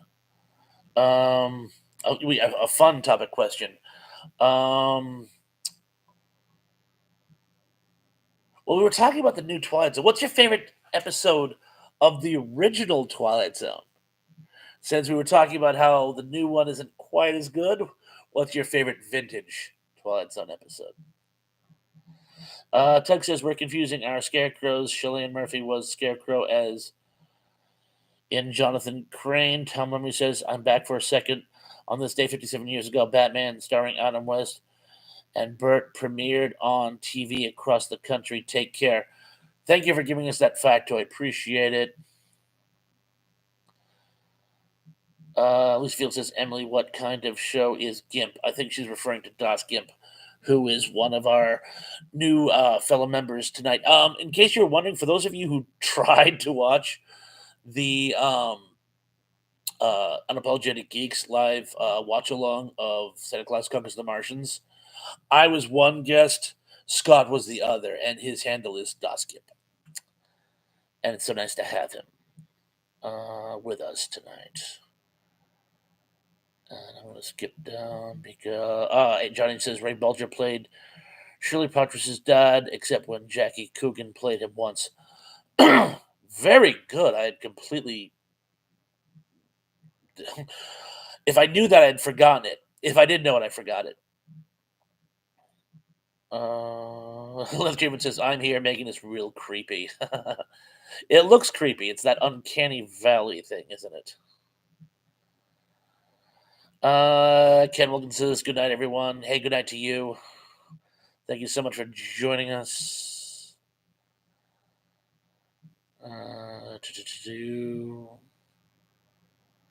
Tab has one of his world famous icebreakers. Which TV show premiered in 1975 do you really love the most? SNL, The Jeffersons, Welcome Back, Kotter, Barney Miller, Ryan's Hope, Wheel of Fortune, One Day at a Time, Wonder Woman, or GMA. Take it. I'm going to let you guys contemplate that while I try to catch up one more time. Oh, a lot of people saying Wonder Woman. Uh, John Doe says the original Khan. Uh, I love them all. I think at the time, I'd probably go with Welcome Back, Kotter. But The Jeffersons is one of my favorite all-time TV shows of all time. I love SNL. Love One Day at a Time. They're all good. GMA is not ringing a bell. I'm sure when you spell it out, I don't know exactly what it is, but I just can't quite place it. But Lisa Field says my favorite Zone episode is when the dying man made his family wear those ugly masks. Yes, I remember that one, and you kind of had a feeling you knew where it was going, but it was just it was very touching because the poor old guys like they're like vultures hanging over him, and the sad thing is they still got all the money. They couldn't really enjoy it as much, but that's a good one. Tug says, "Look, I love Cumberbatch and all, but there's only one correct answer, and we all know it." Oh, Ted says GMA Good Morning America. Thank you. Thank you. Zublik says the one with Ingar Stevens being chased by an old dude was good too because I love Ingar Stevens. Is that the hitchhiking episode? Yeah, that's based on an old campfire story, if I remember correctly. Mandy Butler says, "I love Adam, but Michael Keaton." I think Adam West is my all-time favorite, but I can certainly see that. Simply says, "Don't beat Adam West." John Doe says, "Who's the better cheese actor, Adam West or William Shatner?" Ooh, coin toss. I'm gonna narrowly give it to Shatner. Number one dude says the the T while it's an episode where the lady played by Leachman, I believe, was a loner and aliens were acting attacking her, but turns out she was the alien. That actually it wasn't Leachman. I can't think of her name. Agnes Moorehead. I want to. Yes, Agnes Moorehead. That was actually Agnes Moorehead, and I actually saw that one on the big screen. I saw it at a Fathom event where they did six of the top Twilight Zone episodes on the big screen. It was an excellent show. Les Chafin says Mandy met Adam West in 1981. That is so cool. Emily says there. Then there was the episode with a very young Elizabeth Montgomery. Yes, that one is actually one of my favorites. That one is called Two, and it's of a post-apocalyptic love story. And I thought they were both amazing. And the young man, of course, is played by Charles Bronson. Doskim said Adam West. Yeah, I think you're gonna find most people like Adam West best. Tug says it happened on Mulberry Street and time at last. Oh, time at last, of course. And the monsters are marching down Mulberry Street. Or am I confusing? I I think I'm confusing too. I might need clarification. Uh, Alicia Field says, Tug, those are great choices. Uh, Tug says Midnight Sun is sorely underappreciated. Midnight Sun is actually I that's one of the ones where I always wanted to read the story it was based on because something told me it was I think if you could have fleshed it out, you had some really amazing. I mean, the episode itself is absolutely amazing. I love it. It's one of my favorite. And the twist at the end, where you find out the world is freezing, but she's caught a cold and is like having a fever. That's why she feels so hot.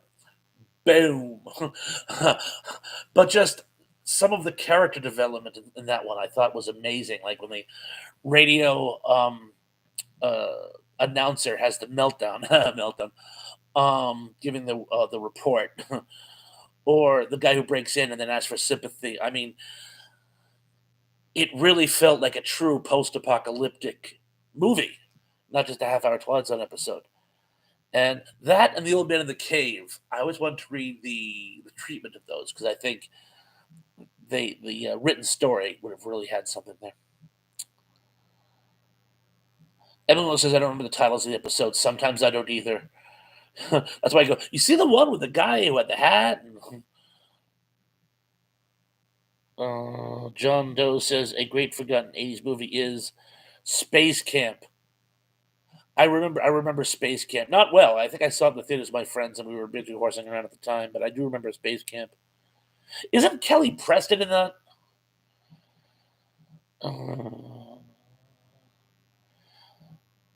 Uh, Tug says, no, you're right. It's the monsters on Mulberry Street, I think. Split the difference. Something about monsters in Mulberry Street. But yeah, it's a great one too. That was my friend Ted, who's been on the show a couple of times in the comments section. That was always his favorite. That and the one happening at Owl Creek, which if I explain it, I'll ruin it, so I won't.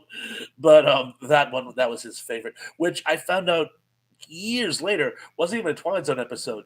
It was this French experimental short film, and Rod Serling loved it, so he turned it into an episode.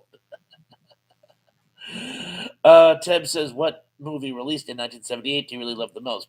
Grease, Animal House, Superman, Halloween, The Deer Hunter, The Wiz, Every Which Way But Loose, Jaws 2, Up in Smoke, or Heaven Can Wait." If I remember, Heaven Can Wait, I liked, but I didn't I loved Up in Smoke, but later when I got some of the humor. Jaws 2, I could take or leave. I was more of a fan of the first one. Every Which Way But Loose. Huge fan of Clint Eastwood, but um, the movie was not a. It was good. I didn't love it.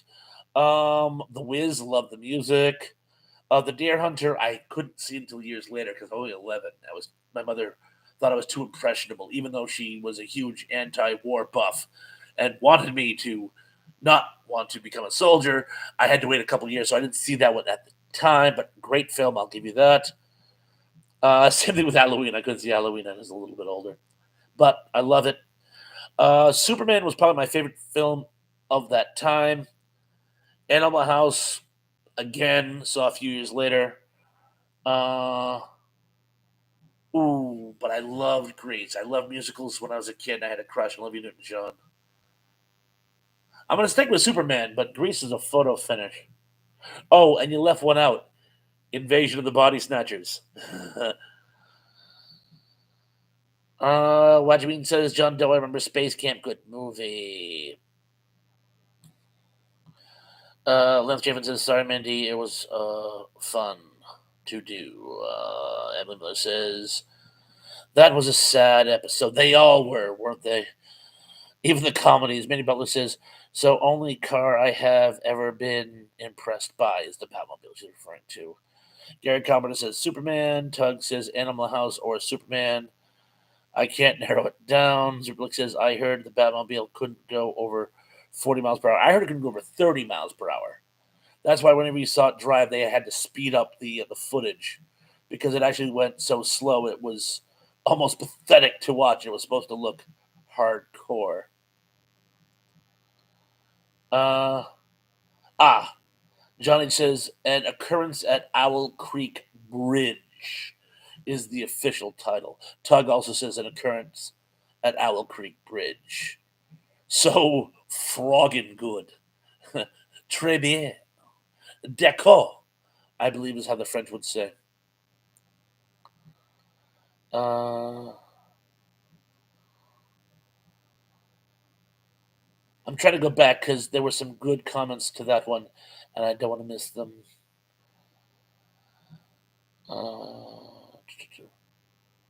No More Dude says The Hitchhiker. Oh, that's the name of the episode. MMO says Grease. I'm a huge music fan. Me too. Did you have a crush on Olivia Newton-John too?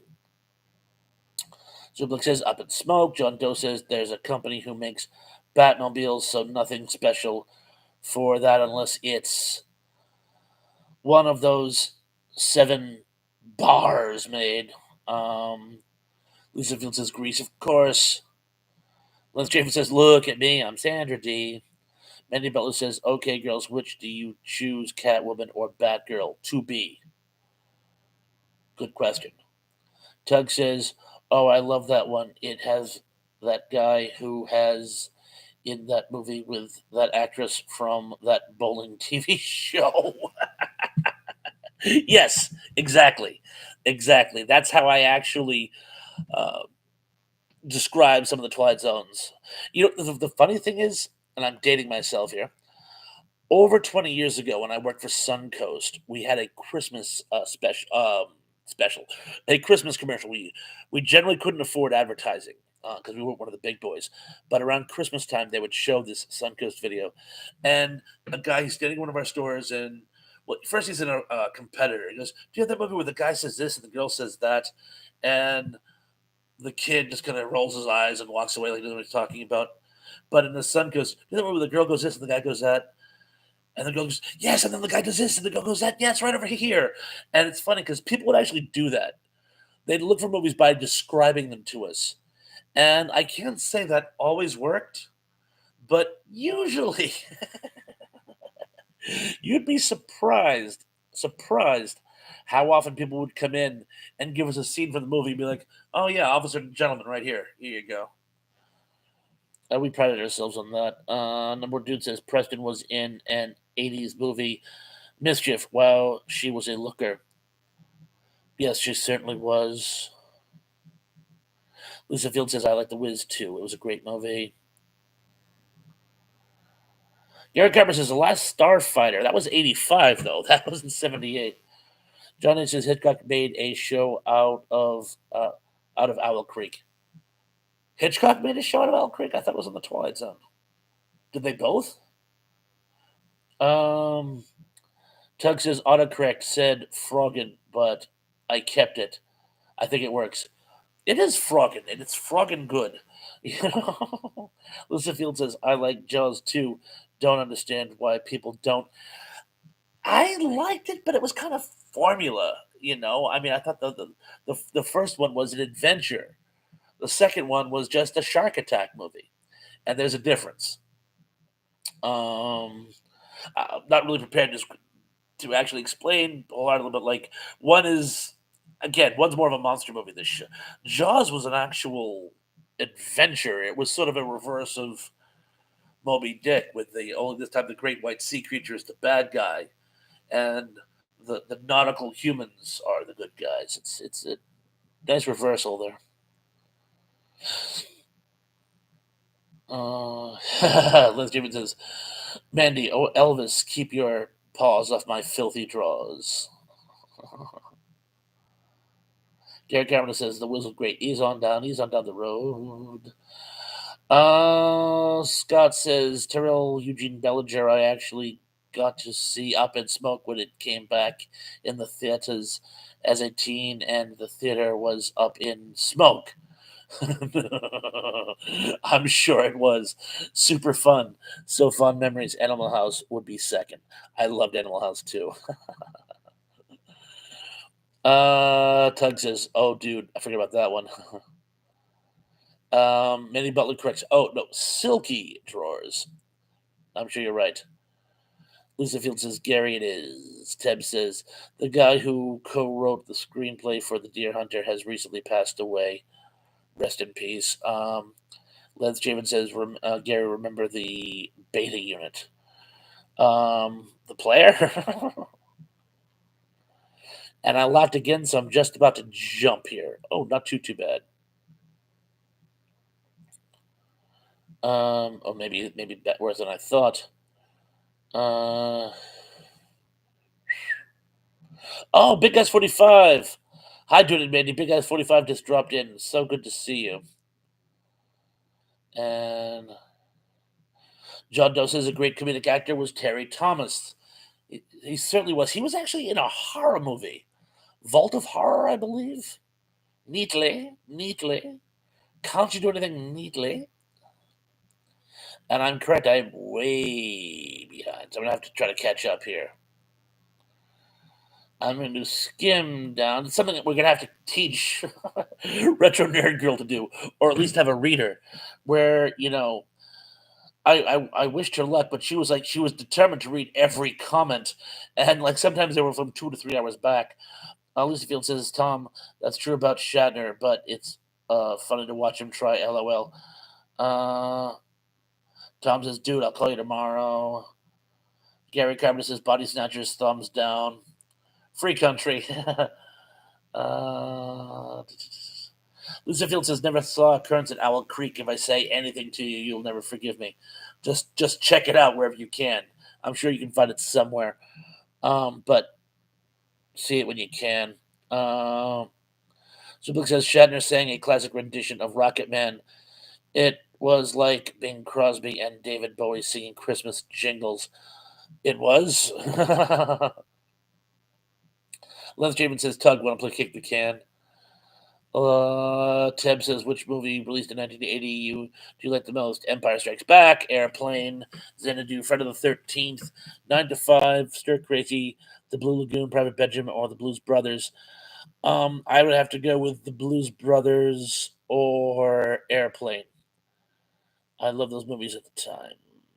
I still do, actually. But the other ones in there were good as well. John H. says both Hitchcock and Flood Zone had Our Creek episodes. T Zone had the actual French movie with and Hitchcock had an episode based on the story. Oh, okay, now I'm with you. Thank you so much. Um,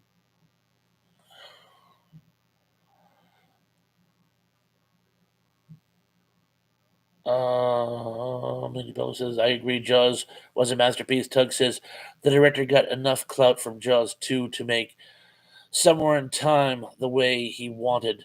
So it was worth it, no matter what you guys think of Jaws 2. I don't think Jaws 2 was bad.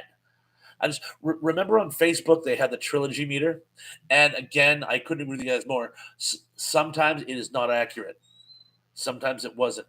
Um, but a lot of times it was. And as far as Jaws go, Jaws was great. Jaws 2 was good. Jaws 3 in 3D. Um, so it's not like The Godfather, where Godfather 2 was equal, possibly even a little better than Godfather 1. Some people say that they prefer Godfather 1 to Godfather 2. It's a photo finish.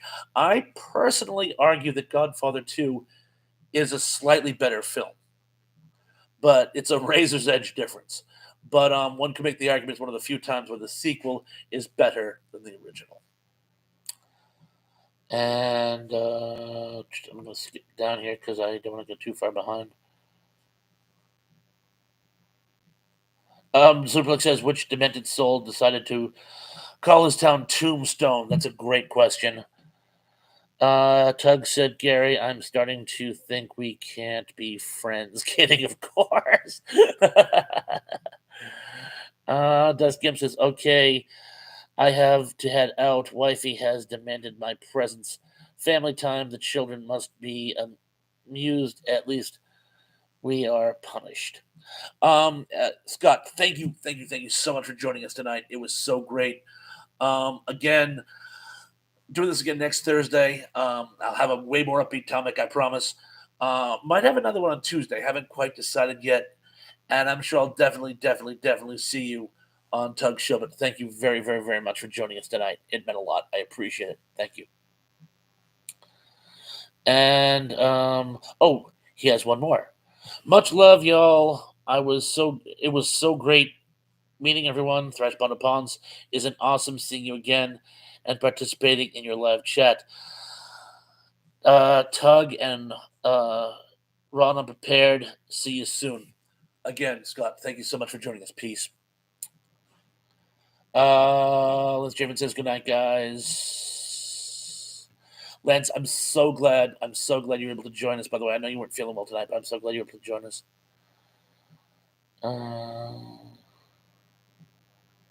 Das Gimp to Zuplex. Das Boot. You heard about the Canadian sub epic? Das Boot to the Head? Nothing. Where were we? I just jumped again.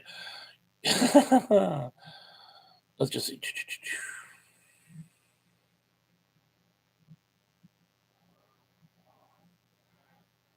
A lot of people. Oh, everyone's saying good night to everyone. Wow, it's like the Waltons. Good night, John Boy. Good night, Liz Girl. Good night, Frizz Mop. Good night, Algernon. Number dude says, is Dennis Quaid in Jaws 2? Why is there a bell ringing in my head? That maybe I honestly don't know off the top of my head, but might be. Oh, Jaws 3. No, he was in Jaws 3. That's it. Really says so. Jaws 4 gets no love. T-Pawns. No. After from 3 down. It's a shark. It's not Godzilla. It was getting ridiculous. I'm sorry. Tug says I grew up with Jaws 3. Love Dennis Quaid and Louis Gossett Jr. It's a terrible movie, to be sure, but I'd watch it right now if it was on. I probably would too. I watch it almost in riff tracks mode because again, I love Louis Gossett Jr. By the way, um, I loved him in Enemy Mine. Actually, they were both in Enemy Mine. Um, to be honest, when I used to work the overnight shift, when it was on, I would watch it. I wouldn't say I'm not that much of a snob. I would watch it, but you have to be fair. It's not as good as the other two. And a lot of people jumped on there's a Jaws 4. I think it got up to 5, to be honest with you. Teb says good night. Good night to you too, Teb. Thank you for joining us as always. And again, thank you so much for your questions, by the way. I love your icebreakers. You know, not always an expert on the ones you pitch to us. So sometimes I have limited responses, but it's all good stuff. So thank you for your ice breaking questions, and we'll see you really, really soon. Dust Gim says, I will be there Thursday, and if you have a Tuesday show, I'll be there too. Awesome, awesome. You may have just made sure I have a Tuesday show. I'll try to think of a more lively topic. No pun intended. You ever like have one of those nights where you're trying not to be glib and everything you say is construed as more and more glib? I've been doing that for the last half century. John Dose is joking about Jaws 4. I assumed you were, but I answer all questions even if they are only half serious. Because every now and then, and tell me this hasn't happened to you. Someone asks you a question and you sort of, no, I'm serious. What's the answer? And I'm like, oh, okay. I did that to a chef once. Tom, you will love this. The chef asked me a question, like, did you want this with that? And I thought he was kidding. And so I didn't answer him. He took his spatula and he slammed it on the alley counter.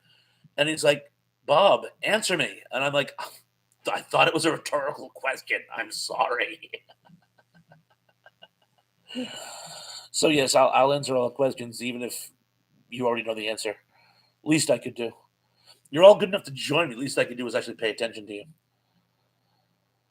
Watchman is covering his bets. Good night, all who are leaving. I know. Sometimes it's hard to tell who's leaving, and other times, and this happened the other night, because people would say good night and be like, "Oh, good night, Bob," and like, "No, no, I'm not leaving. I'm saying good night to someone else who is leaving," and it was getting all. It was a fustercluck. Tug says, "Officer and a gentleman." No, Dennis Quaid wasn't in that. Danny Staten says, "You still going and going and going." I'm not going to do 7.5 hours. I'll tell you that much. Tug says Louis Gossett Jr. is an incredible man. You got to watch some interviews with him. He's a national treasure. He is the man played Anwar Sadat for crying out loud. A lot of people saying goodnight to the people who are leaving. A lot of people love Louis Gossett Jr. Lisa Field says he's underrated. I smell toast. I'm really hoping my wife just made an English muffin. Zublik says, you know who was underrated? Morgan Freeman Jr. Is the Morgan Freeman I'm thinking of? Is he Morgan Freeman Jr.? Because I always knew him as Morgan Freeman. From Driving Miss Daisy. Gary Cameron says there was a Superman 5, but it wasn't made. Probably just as well. Holy cow, Retro Nerd Girl. You're going to find this hard to believe. You've been one of the main topics of conversation tonight. Retro Nerd Girl says, hey, Thrash Pondo Pawns. Got home early to catch us. I'm so glad you did. You scamp, you.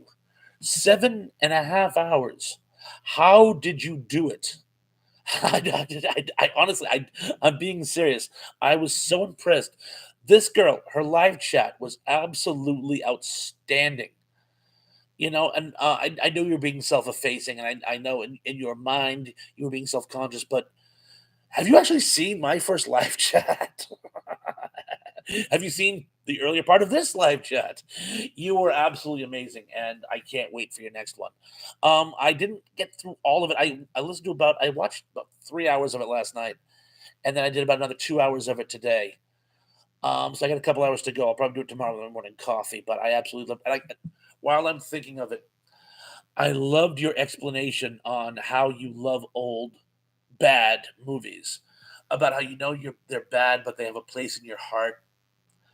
And sometimes you watch them and you don't like them, but then you revisit them later, or people talk about them, so you're like, well, maybe I should put them in my rewatch pile. And then later on, you do, and you realize they actually had a lot going for them. I had, I still right here. That's almost exactly what happened to me with this stuff, which of course, among other things, this has a whole backstory, but it had been a spoof. And when I saw it, I didn't realize that. So when I went and watched it years later, realizing that it wasn't meant to be taken totally seriously, it was a lot better, and I really enjoyed it. And I've done that. There's a lot of bad movies that I can really enjoy now with that exact template. So I'll stop gushing to say welcome, welcome tonight. So good to see you. Emily says, John, you can make a sausage out of anything. The Germans did during the war, I'll give you that much. Big Guys 45 says, Thrash Pondo, off topic, but do you ever get anxiety over your phone battery life? I do, unfortunately, and it most definitely sucks really bad. That's possibly the one thing I don't have anxiety about. It was very low tonight, so I just started charging it. I keep a charger in my car, so it never gets too low. One thing I did have a huge problem with my phone is, and Tom, I actually texted you today just to test it. For some reason, I couldn't text my wife. I could text other people. I was getting texts from other people. She could text me, but I couldn't text her. And I lived in fear something really important was going to happen. I wouldn't be able to get through to her. She fixed it. Not even sure what she did, but she fixed it. What the problem with my phone is, it's actually way too advanced for me. I used to have this very like low tech phone, but they taught me into a good one, so I could do videos with it, which I post to YouTube. So it's actually better than I'm really capable of. Although I'm getting there. Denny says, "LOL pawns." Thank you. I'm not sure which pawn I said, but thank you. Uh, Number one dude says, Doug, sorry, all over the place. We've been all over the place, and tonight has been a very eventful uh, live chat tonight. Renee says, Mandy and Lisa here loves you. Very kind of you. Tug says, Retro Nerd Girl, hello. Do you ever sleep? uh, Mandy Butler says, anybody been to Pensacola? Top Gun? Um, no, I've been to Pensacola. Um, Richard Gill says, "Oh, I'm sorry. I'm so far behind again. I don't know how you guys must be very interactive today." Here we are. Richard Gill saying hello to everybody. Everybody's saying hello to her. Zerblick says, "Yes, T-Pons." Tug says, "And no worries, dude. All over the place is my middle name." Let's see. Tug said, John Doe says, Tug, human flesh or yogurt doesn't matter. You, human flesh yogurt. Gary Carpenter says, Godzilla or Gamera. Godzilla. Other brother Daryl says she didn't talk about death. Well, we tried not to. Wajamin says, great live chat. Retro Nerd Girl, you rocked it. You really did. You really did. I can't stress that part enough. And I gotta tell you, I get 5 new subscribers just from all the time you kept singing my praise last night. I'll probably have more now too. I haven't had a chance to look, but I had 5 subscribers from overnight. So keep doing what you're doing. Keep plugging my channel because it's working for me. Um, let's just see. I'm going to skip down because let's see what we got here. Gary Cameron says Mandy Rodan. Tug says I think the movie Rodan is better than the movie Mothra, but Mothra is a far better kaiju. Zublik says not into Godzilla or Gamera because I don't dig sweaty men in rubber suits. Okay. A lot of people saying hello to RNG and are saying hello back. Big Guts 45 says every day you have to recharge it unless you save the battery life somehow.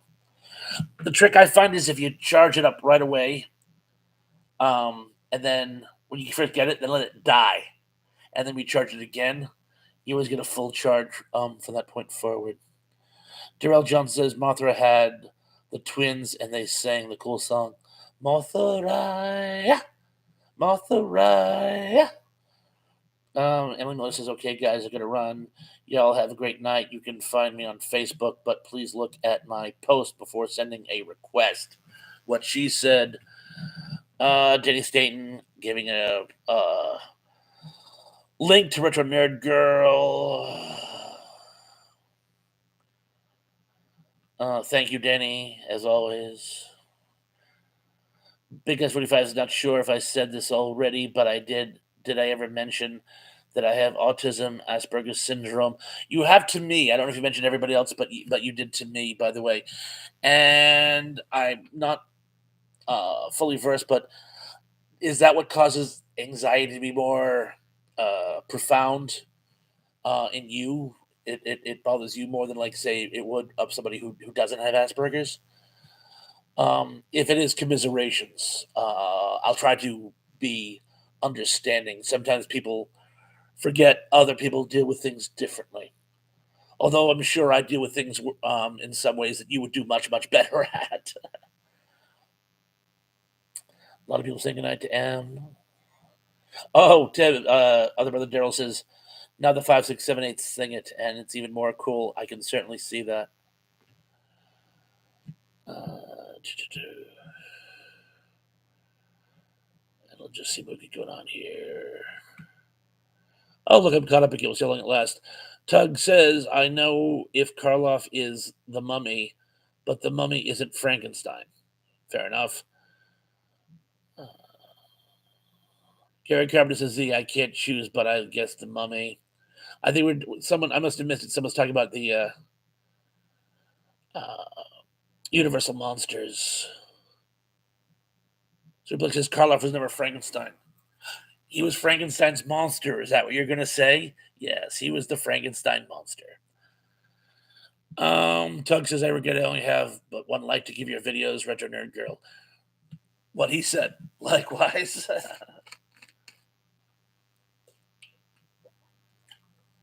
Danny Staten left a link to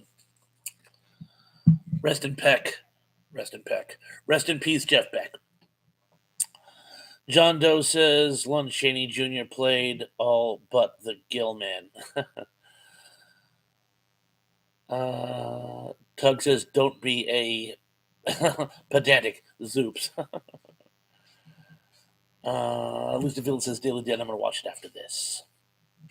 Gary Cameron says, R.I.P. Adam Rich. Number one dude says, Pawns, did you see the ENC dance? He's got the moves. Not the most recent one. Tug says, knowledge is knowing Frankenstein is the scientist. Wisdom is knowing that Frankenstein is the real monster. What he said.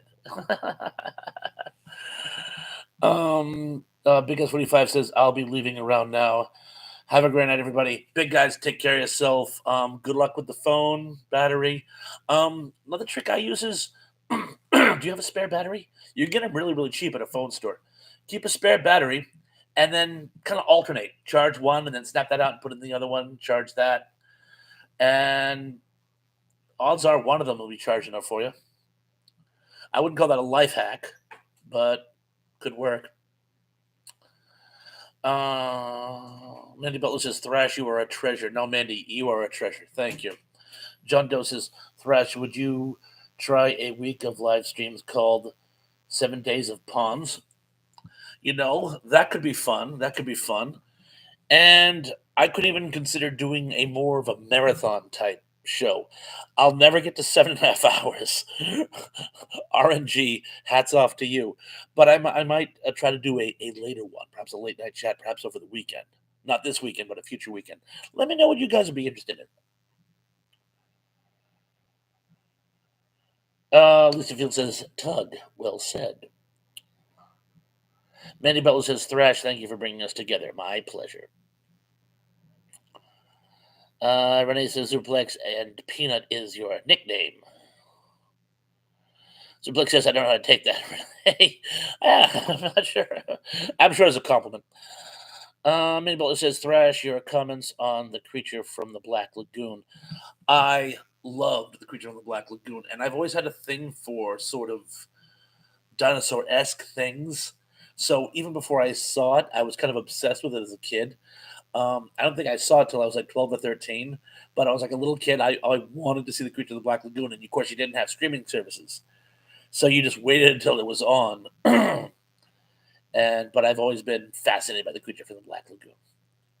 And if you've seen The Shape of Water is sort of a love letter to the creature from the Black Lagoon. Apparently, when Del Toro was a kid growing up, that was one of his favorite movies. And he goes, you know what? This works as a love story. And you know what? He made it work as a love story. Renee says, as a rib. There you see, we are. A lot of people saying good night to Big Guys 45. Again, Big Guys. Uh, Good night. Tug says, you're right, Mandy. He is a treasure, and we should all thank him for this fellowship. Thank you. All you guys. This is the part of the night. Yeah, actually, it is about this part of the night. This is the part of the night where I start fawning, those of you who are left, and to all those who watch this in replay. I couldn't do the show without you. I really, really couldn't. Again, and I know some of you guys get a little frustrated when I can't comment to all of your comments. Retro, I don't know how you did it. Um, Sometimes I have to kind of scroll through. I mean, you guys all know the story. One night, there were 1,500 comments in the comments section. 1,500. Retro, I stagger how many you must have gotten last night. It must have been well into the thousands. Probably 5 digits. But just because I can't speak to all your comments doesn't mean I don't appreciate every single one of your comments and every single one of you. And again, I don't just do this. Again, I'm not monetized. I'm not making money off this. I do this because it's a blast, and it's a blast having you guys all with me. And I can't appreciate you guys more. And actually, looking at that, it is right about that time. We've been going on for about an hour and 45 minutes, and we'll keep this going for a little bit longer. I'm just going to scan through. Many Butler says yes. Shape of Water ripoff. Um, it's funny you mentioned that. I'm going to speak to that for just 1 second, and I could do this more later. The real thing he got in trouble for ripping off wasn't the creature from the Black Lagoon. It was an old stage play called "Let Me Hear You Whisper," and it's about a dolphin which is captured by a research company doing experiments on dolphins for the U.S. Navy for military purposes. And this old woman, not particularly bright, she's a part of the cleaning crew that goes into this office at night to clean up when the scientists are all gone, falls in love with the dolphin in a platonic kind of way, but she loves it and decides she's going to try to set it free and tries to communicate with it. And because that's part of the experiment, the military are trying to create dolphins which can actually communicate. And he got into a lot of trouble because the people who wrote that play went after him for copyright infringement. They found 27 points of similarity, or something even more than that. Apparently, it was all settled, but so apparently he, at the very least, he ripped off two things, and that's where he did not learn from James Cameron. You can't just rip off one or two things; you have to rip off a dozen things. Someday, actually, that'll be a great topic for our next show. It's name all the works you can think of that James Cameron ripped off when he was making Avatar. And with the new Avatar Sound of Water, the sound of music, the hills are alive with the sound of water. It's called a waterfall. We can talk about that next time. Wow, did I go crazy on that one? Tug says Gilman was just chilling in his home when people showed up. Not his fault. Sure, maybe he did a little murder and kidnapping, but who hasn't? I was going to say, they drew first blood. Going by Rambo. Manny Butler says, this is why I ask you questions. Wow. I love a good question, particularly one I know the answer to, or at least can BS my way out of. Tug says you can't read the word for world as forest and tell me Avatar isn't based on anything else. Oh no. Oh, huge, huge by Alan Dean Foster. No, no, I'm sorry. Word for Wilderness Forest was Ursula Le Guin. I'm thinking Mid Layers by Alan Dean Foster is also. Um, they live in a tree for crying out loud. Is another one. Then there's Call Me Joe, and then there's Hot House, and the Dragon Riders of Pern, and Death World Trilogy by Harry Harrison. And you know what? I'm going to stop us right there. I am doing another show on Tuesday, and we're going to talk, among other things. We're going to revisit this because this is going to be fun.